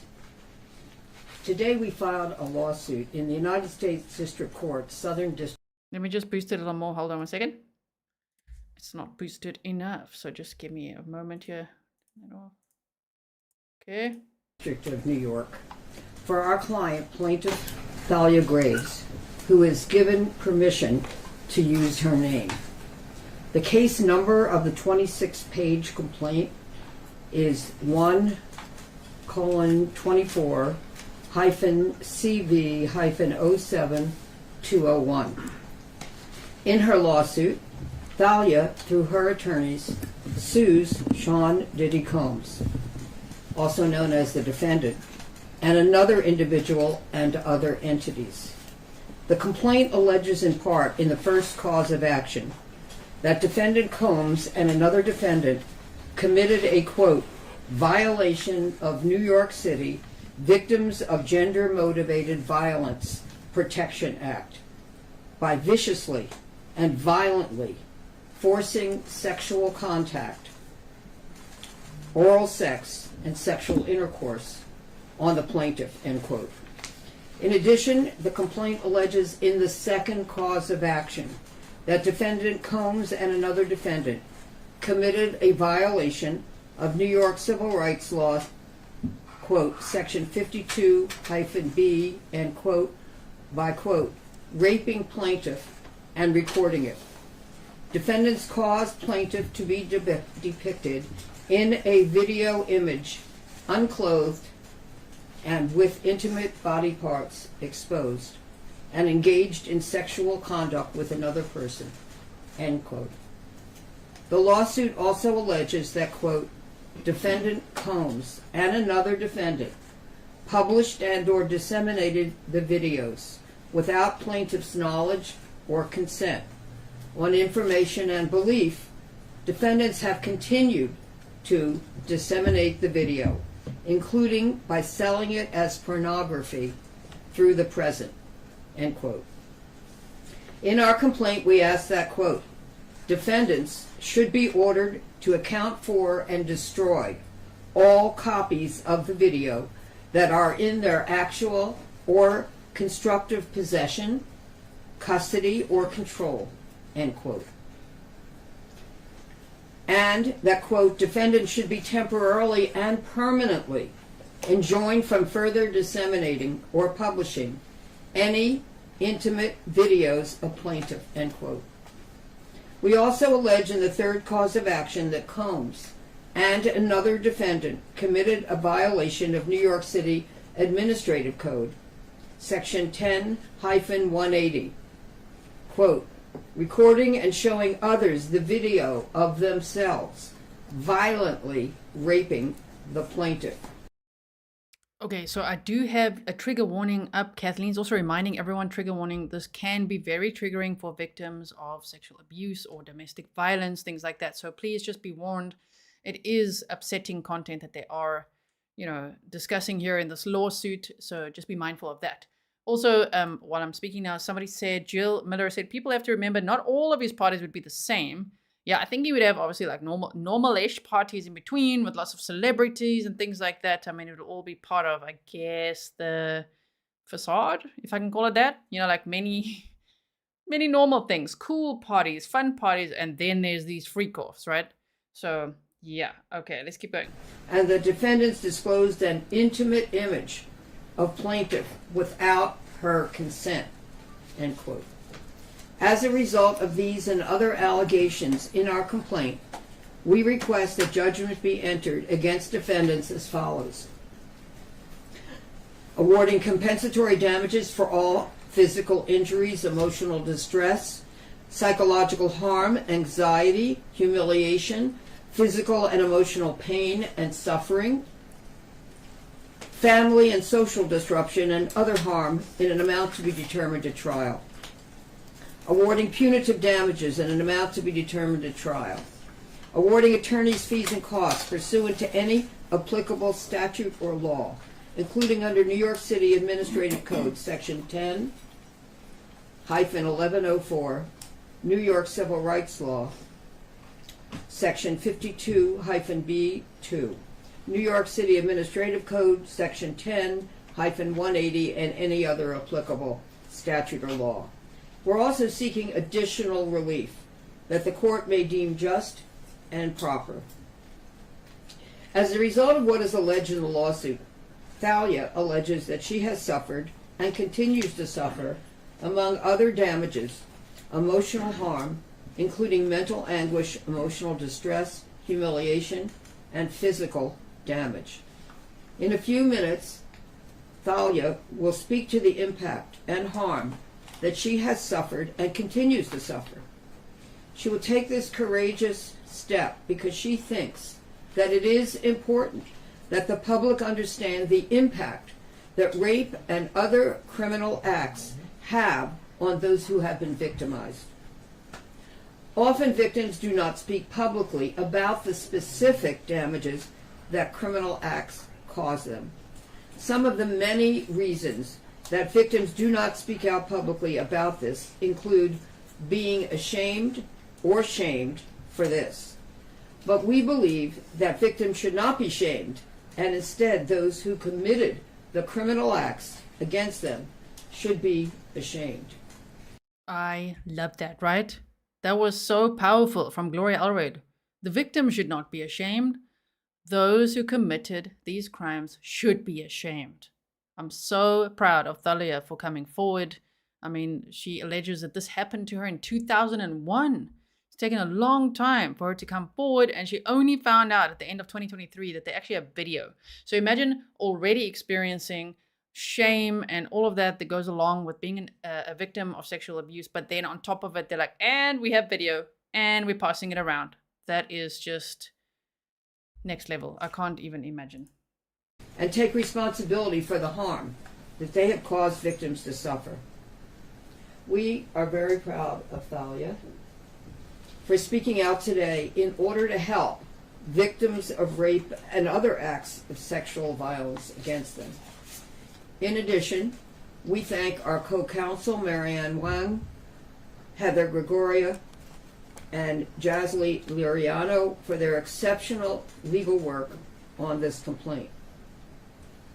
Our goal for Thalia is very simple. We want justice for her, and we are looking forward to winning it. It is long overdue for those who have caused her to suffer to be held accountable.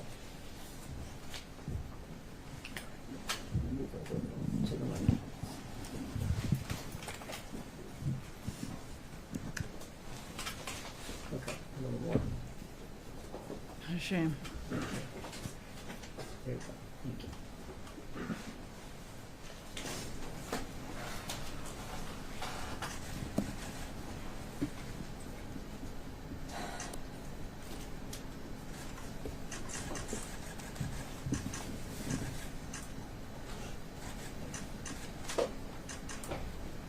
So many years later. The trauma.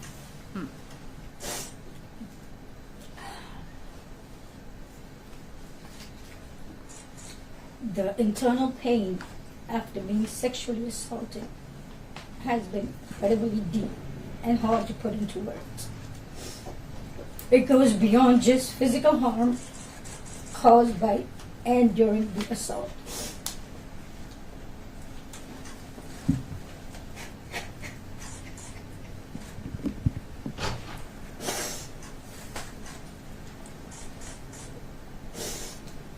It's a pain that reaches into your very core of who you are and leaving emotional scars that may never fully heal. Some of the hardest parts of this pain are the shame and the guilt I have experienced that plays a negative part in my day-to-day ability to function properly. Being blamed, questioned, and threatened has often made me feel worthless, isolated, and sometimes responsible for what happened to me.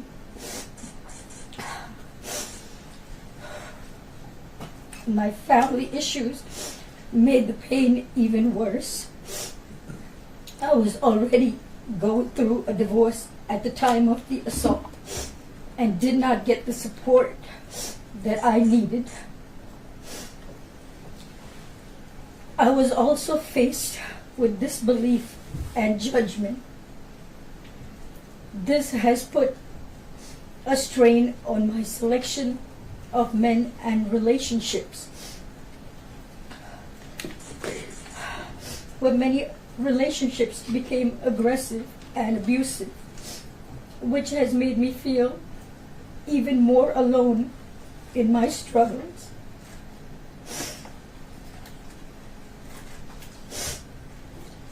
I go through spells of being distant and withdrawn that it's sometimes so hard to leave my house.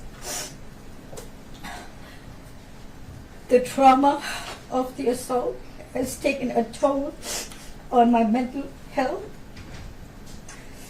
I've had PTSD, depression, and anxiety.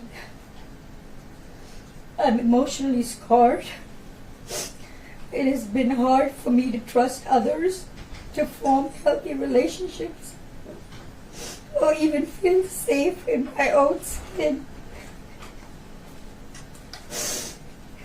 Flashbacks, nightmares, and intrusive thoughts make me feel like it's a constant struggle.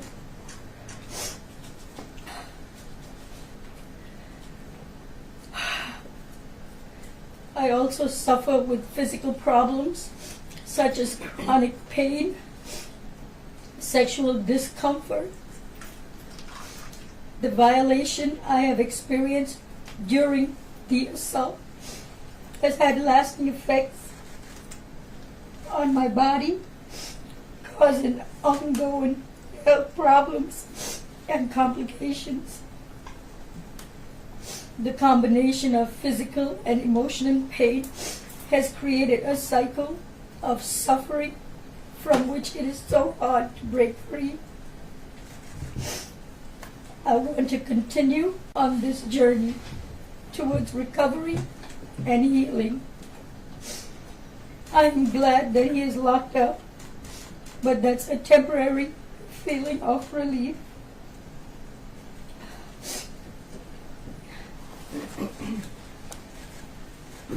Thalia is not going to be taking any questions, but I'll be happy to take some questions. Sure, she is being so brave, right, to come forward and talk about this and look at the trauma still. It's 23 years later, you know, and still to be struggling. I know that there's many survivors in this community, and we understand, right? To struggle with health problems, with mental health, with intrusive thoughts, with nightmares, with, she said, feeling worthless and isolated and even somewhat responsible. That is terrible. And to think that for the perpetrators, alleged perpetrators, for them it was like one fun night, like one fun moment, you know, one video of many. How sickening is that? How many more victims are there?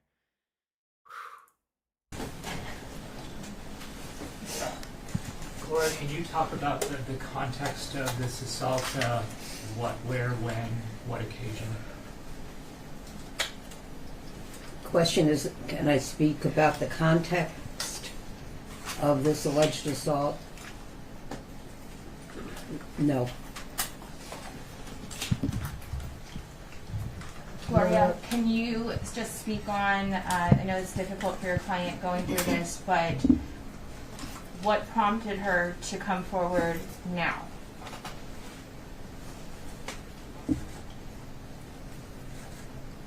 It was time to file this lawsuit.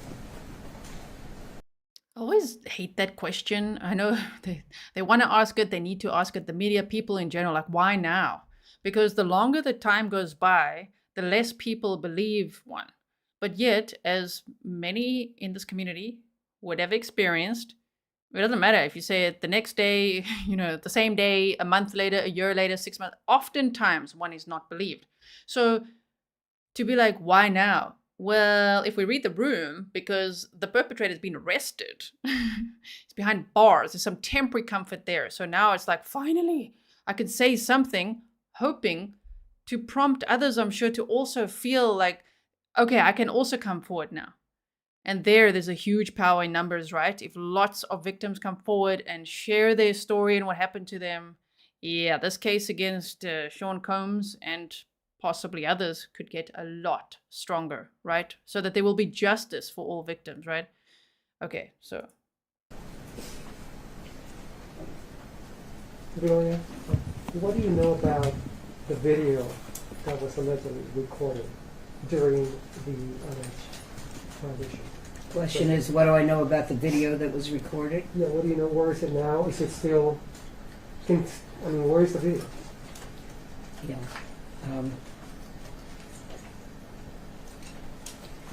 Sorry, what another insensitive question. Sorry to be snarking at the media, but like, where's the video now? And the way they ask is, it's almost like the tone is a little optimistic. Like, so where's this video now, huh? Where is it? But that's the part of the trauma. That's like, where's this video? That's the point. They want the video to no longer be out there, distributed amongst people, to no longer be shared amongst all, I don't know, all of Diddy's friends or whatever, right? Anyway. There are many details in the complaint. The complaint alleges that it was taken without her knowledge and consent, that she wouldn't have consented, that it was then published and viewed by others, and may still be out there being viewed. Or did the allegations in this complaint overlap in any way with the criminal charges against Mr. Combs? The question is, does this complaint overlap with the criminal charges that have been filed? My understanding of the criminal charges are that the charges are sex trafficking, RICO, and transportation of a prostitute.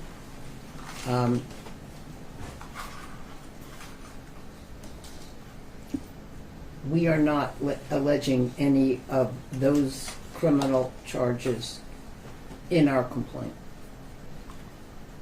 Has she been in touch with federal prosecutors at all? Question is, have I been in touch? Has you or your client been in touch with federal prosecutors about her allegations? About this? I have no comment. Lori, what about a grand jury? Pardon me? Grand jury, federal prosecutors, or grand jury, has Ms. Graves spoke to either? Is the question, has she testified before the grand jury? Is that the question? Yes.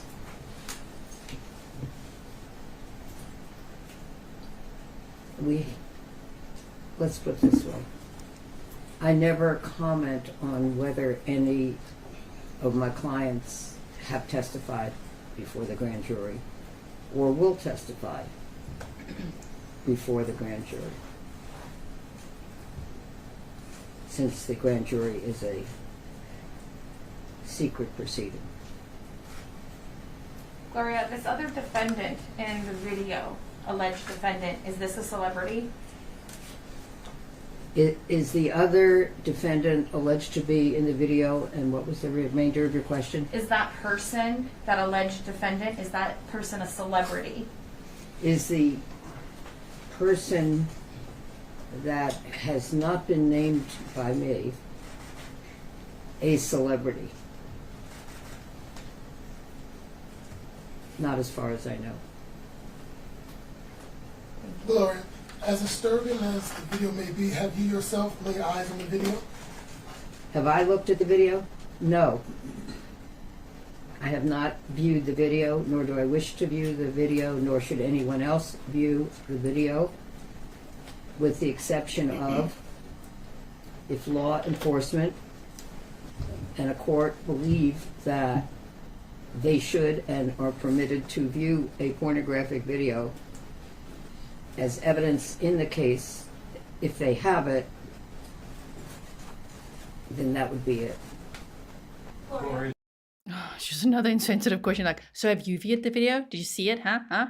Saw that? I mean, hello. Like, the victim is sitting right there. There's already so much shame. And then to think now there's this video and the media is just asking questions the whole time about the freaking video. Stop asking about the video. My goodness. Just to be clear, We don't ever view pornographic videos, even if they might end up being evidence in the case. And we do not transmit any such video, if we have it, to any other person, because we do not think it is permitted under the law. Gloria, Elizabeth Wagmeister from CNN. Would you please speak up? It's hard to hear you. Yes, sorry, I'm back here and a bit short. In the complaint, you noted that your client learned about this video in November 2023. That is around the time of the first public lawsuit, at least, against Sean Combs from his ex-girlfriend Cassie. I'm curious how you and your client learned about the existence of this video. You're saying that this incident is alleged to have occurred about the time of another lawsuit having been filed? I'm sorry, I can't understand your question. Per the complaint, this alleged incident occurred in 2001, but your client learned about the existence of the video in 2023, more than 20 years after. I'm curious how she learned about the existence of that video. Yeah, so the question is, she alleges that the incident took place in 2001, but you are saying that it is alleged in the complaint that was filed that she learned about it in 2022. And then the question is, how did she learn about it? We have no comment in response to that question. Gloria, has Diddy reached out to your client? Excuse me? Has Diddy reached out to your client? Question is, has Diddy reached out to her? And we will not comment on that either. Gloria, I know this is very difficult for your client, but would you be able to share a little bit of her background? Where did she come from, or what did she do? Can you give us some details about your client, please? No, I can't provide further details about where she came from or what she does. Gloria, to your knowledge, has any law enforcement agency reviewed this video for possible criminal charges? So is the question, has any criminal law enforcement, has any law enforcement agency Viewed the video for possible criminal viewed charges? the video? I'm not able to answer that question. Your client says that she was threatened after this alleged attack. Can you elaborate on those threats? Question is, can I elaborate on the allegation that she was threatened after the attacks? And no, because really I'm not able to comment on or expand upon any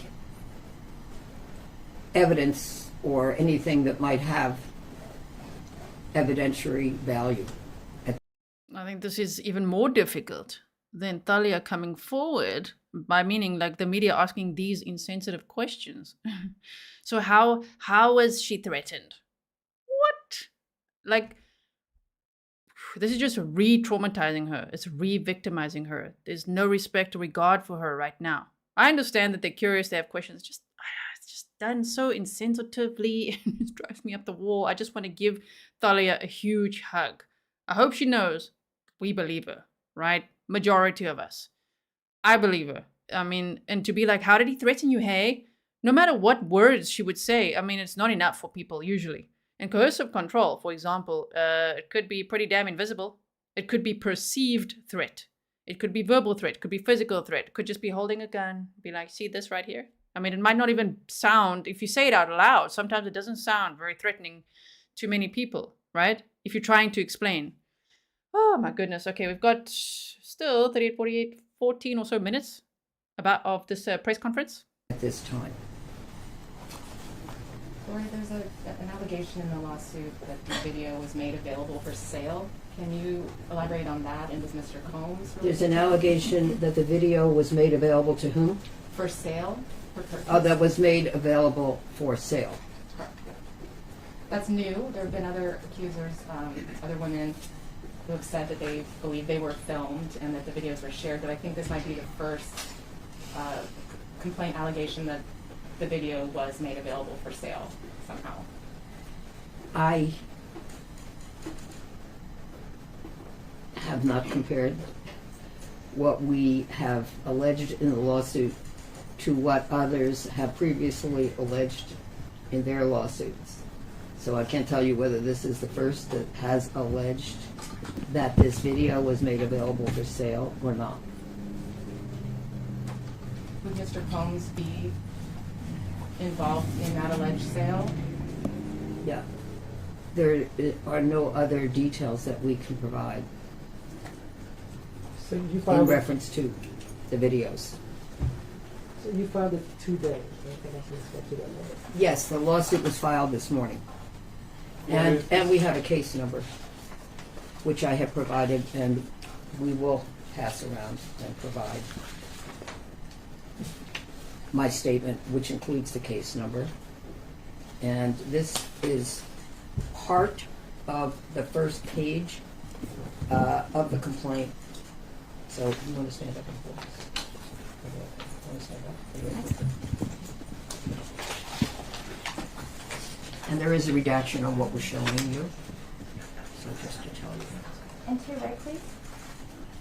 This is the first page, in part, and redacted. Galia to your left, please. Pardon me? Galia on your right, if you both can look this way. Thank you. Thank you. And right below her. Oh, okay. And one more this way, please. And I'll leave this on the table Thank you. afterwards. Gloria, there's a few networks here that are Spanish speaking. I'm wondering if your client might be able to give a statement in Spanish. You speak Spanish? Yeah. I'm sorry, I do not understand your question. After you're done with the English section of the press conference, if your client speaks some Spanish, would she be able to give us a few words in Spanish? You speak Spanish? Would she please pronounce her name on camera just so we have the correct? Do you want to pronounce your name? Talia Graves. Thank you so much. Thank you.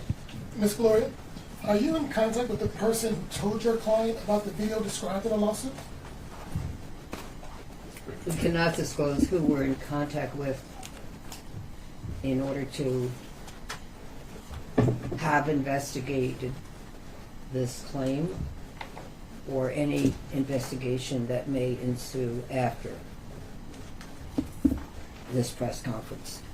Gloria, I want to add that if any other person has any evidence that might relate to our complaint, we, of course, would be happy to speak on a confidential basis with any person who may wish to contact us and provide us whatever evidence they wish to provide, and we would thank them for it. Your client has said that she suffered years and years of trauma, depression, anxiety because of this alleged attack.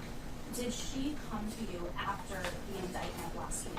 I'm asking because I'm wondering if those charges... Okay, the question is, did she come to me after the indictment last week? No. And as a follow-up, how is your client feeling after those 3 charges were brought against Holmes, even though he denies them? How is she feeling after The charges? After the criminal charges Yes. were filed? Yes. And that he has been arraigned. Okay. Do you want to comment? No, we're not having her comment. I'm sorry. I would say overall it's been a very stressful and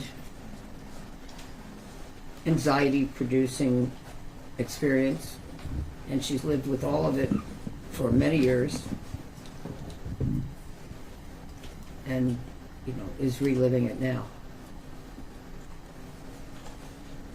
I think she did comment on how she felt about the criminal charges at the end of her statement, and I'm not going to ask her to answer any other questions, with all due respect. It's a fair question, but she's just not going to be answering questions today.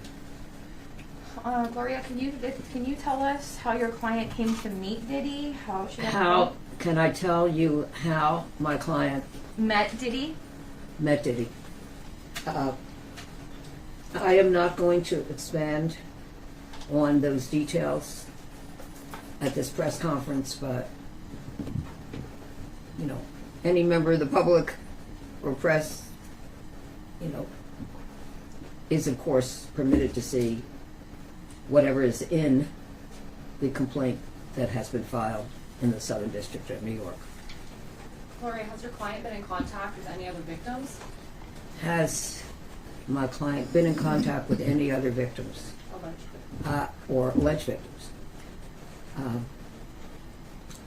I'm unable to comment on anyone with whom she has been in contact or who has contacted her,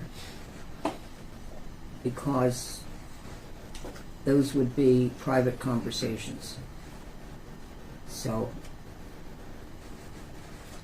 we will maintain the privacy of those conversations. But one thing I don't know if whomever contacted her wanted their conversation to be confidential. So Understandable as well. Kelvis said, I like how she repeats the question back as to verify, not allow the answer to be misconstrued. I also like that a lot. And also so that we can hear it if the media doesn't have microphones. I haven't seen anyone else really do that. So it's really great that Gloria Allred repeats the question. And I think she's representing her client very well. I feel very sorry for Thalia with all these questions. Like, how did she meet Diddy? Because of I'm still saying the tone. It's not like, so tell us. How did she meet Diddy? Like how? It's like, how did she meet him? And so she said that she had anxiety and depression for many years, but like, okay, so how about now? You know, like come on, man. I feel so much empathy for Thalia sitting here right now going through all of this. My goodness, we're almost there. We had 45 minutes. The press conference, it was 52 minutes or so, but the last few minutes, it's over. So just maybe 5 or so more minutes of this press conference, which happened today in this brand new lawsuit. I can't comment on that. Thank you for the question. Gloria, anything else? Yes, Gloria, this tape, was it secretly made, or was your client aware that she was being taped during the alleged assault, and now it's not out that the tape is out there? Or did she never even know that she was being taped during the alleged assault? I can't comment on the degree of consciousness or lack of consciousness or awareness of Thalia during the alleged rape and during the alleged video taping of the rape. I can say that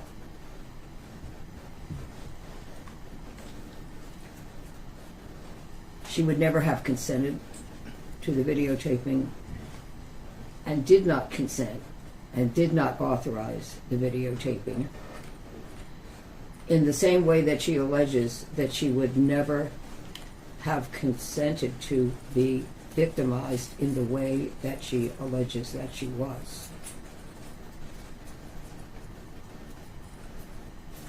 And I think you could see today how upsetting it was for Thalia to have to learn and experience what she alleges that she did learn and experience from that horrific time. Talia, I'm sorry. Gloria, are you representing any other women that may also be suing? Am I representing any other women? Other than her? That are in reference to or men, or men, in reference to Diddy. Yes. So there's other claims. There are other. This is the first lawsuit that we have filed, and in answer to a question which you have not yet asked, but probably will, am I going to file other lawsuits? Probably a lot more, am I right? there's probably going to be a lot of victims in this case over the years, I would even say, right? So many people will very likely be inspired to come forward because of Thalia being so strong and doing this. Because some people will be like, why now? Okay, we don't ask questions like that. Why now? Okay, because he's behind bars. He's been arrested. Now, suddenly, many people will actually believe her, thankfully, right? My goodness, like finally she can speak up and speak out. And as Gloria said, oh, female and male victims, they are going to be, I speculate, just based on everything I'm reading and hearing as well and have over the last while, male and female victims. So, yeah, and of course she would have been drugged, coerced, threatened, and be in a state where she wouldn't be able to consent to be like, sure, film this, you know what I mean? So it's without her consent. It's without her knowledge. And only now, recently, they said in that article read at the end of 2023, did she find out, whoa, they also filmed that and they're selling the film, they're distributing the film of her sexual assault. That is horrific.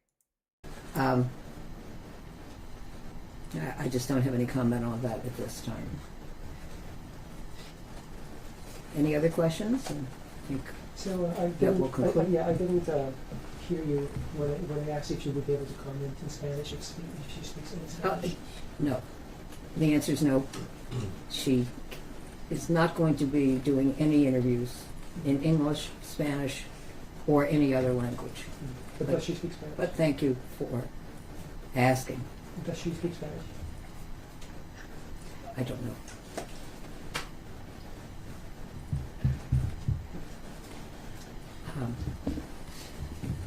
Any other questions? I just have one last question, Gloria. Okay. As far as the video One goes, last question. One Go last ahead. question. As far as the video goes, do you know, or does your client know, if there has been more than one copy or multiple people have a version of the video?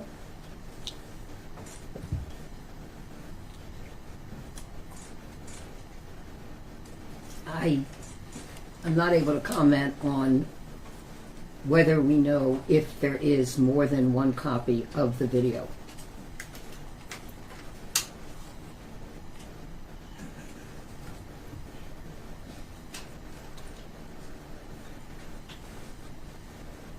If there is any witness who wishes to contact me confidentially to tell me that they know that someone else has a copy or that they have seen it or been told that someone else saw it online, we would be happy to speak to that person. Is there? I think that's all the Gloria, just question. one more question. Just for our reporting purposes, is she a New York native? Is she a New York native? Native. I can't tell you at this time if she is a New York native. She does not reside in New York at this time.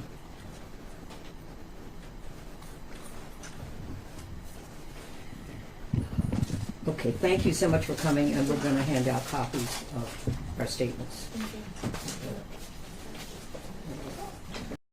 Okay, so that is the end of the press conference that happened today. Sure, and those questions were pretty upsetting. Hey, wow, I'm glad that you guys also get upset like me, because I'm like, what are they even asking? You know, if you had any empathy for the victim, questions like, do you know how many copies of the video there are? Huh? Where is the video now? Like, is she a foreigner? They might as well ask that. Is she like New York native or where? From where, huh? What? Oh, this is so infuriating. So I hope that this was a good intro for now. I mean, I'm also, as much as I've read and heard a lot along the way, I mean, it's like new to me too, all of this rabbit hole, because we've got to like deep dive it and organize all the information.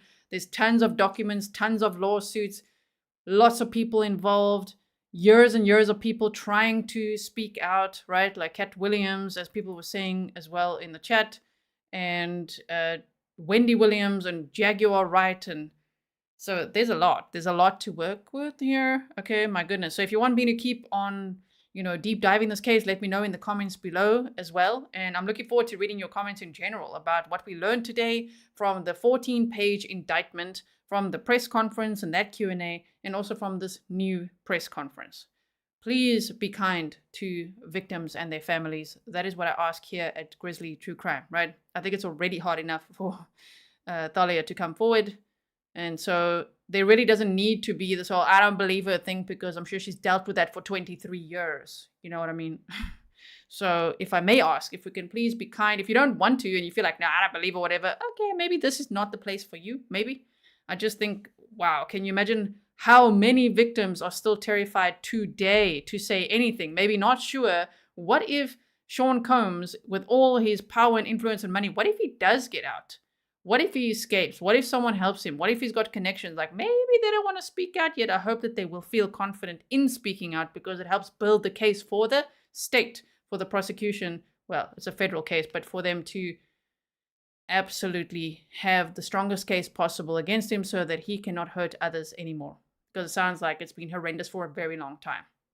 Please send me whatever information you'd like to send me as well. A lot of you are probably more informed than me, because you've been following this case very closely for a very long time. So I really appreciate your insight and information. My email address is grizzlytruecrime@gmail.com. And thank you all for joining me today to unpack all of this. That was a lot. I hope that you're okay. If your mental health is in any way affected, remember to get some sunshine, look after yourself, and I'll see you again in the next one, right? Your seat is always saved here if you feel like you need to step away at any time. Real Life Crime Cases said she was dating one of his employees in the document. Thank you. I do have the document. Thank you to MB Inc. for sending me that. I just want to first check it out, because sometimes details like that need to be redacted before one just puts it on blast on the internet, right? So we'll check it out, and maybe we'll discuss that soon, and many other documents as well. All right, everyone. Thank you, mods. Thank you, everyone. Stay safe. If you see something, say something, and I'll see you again very soon. Bye.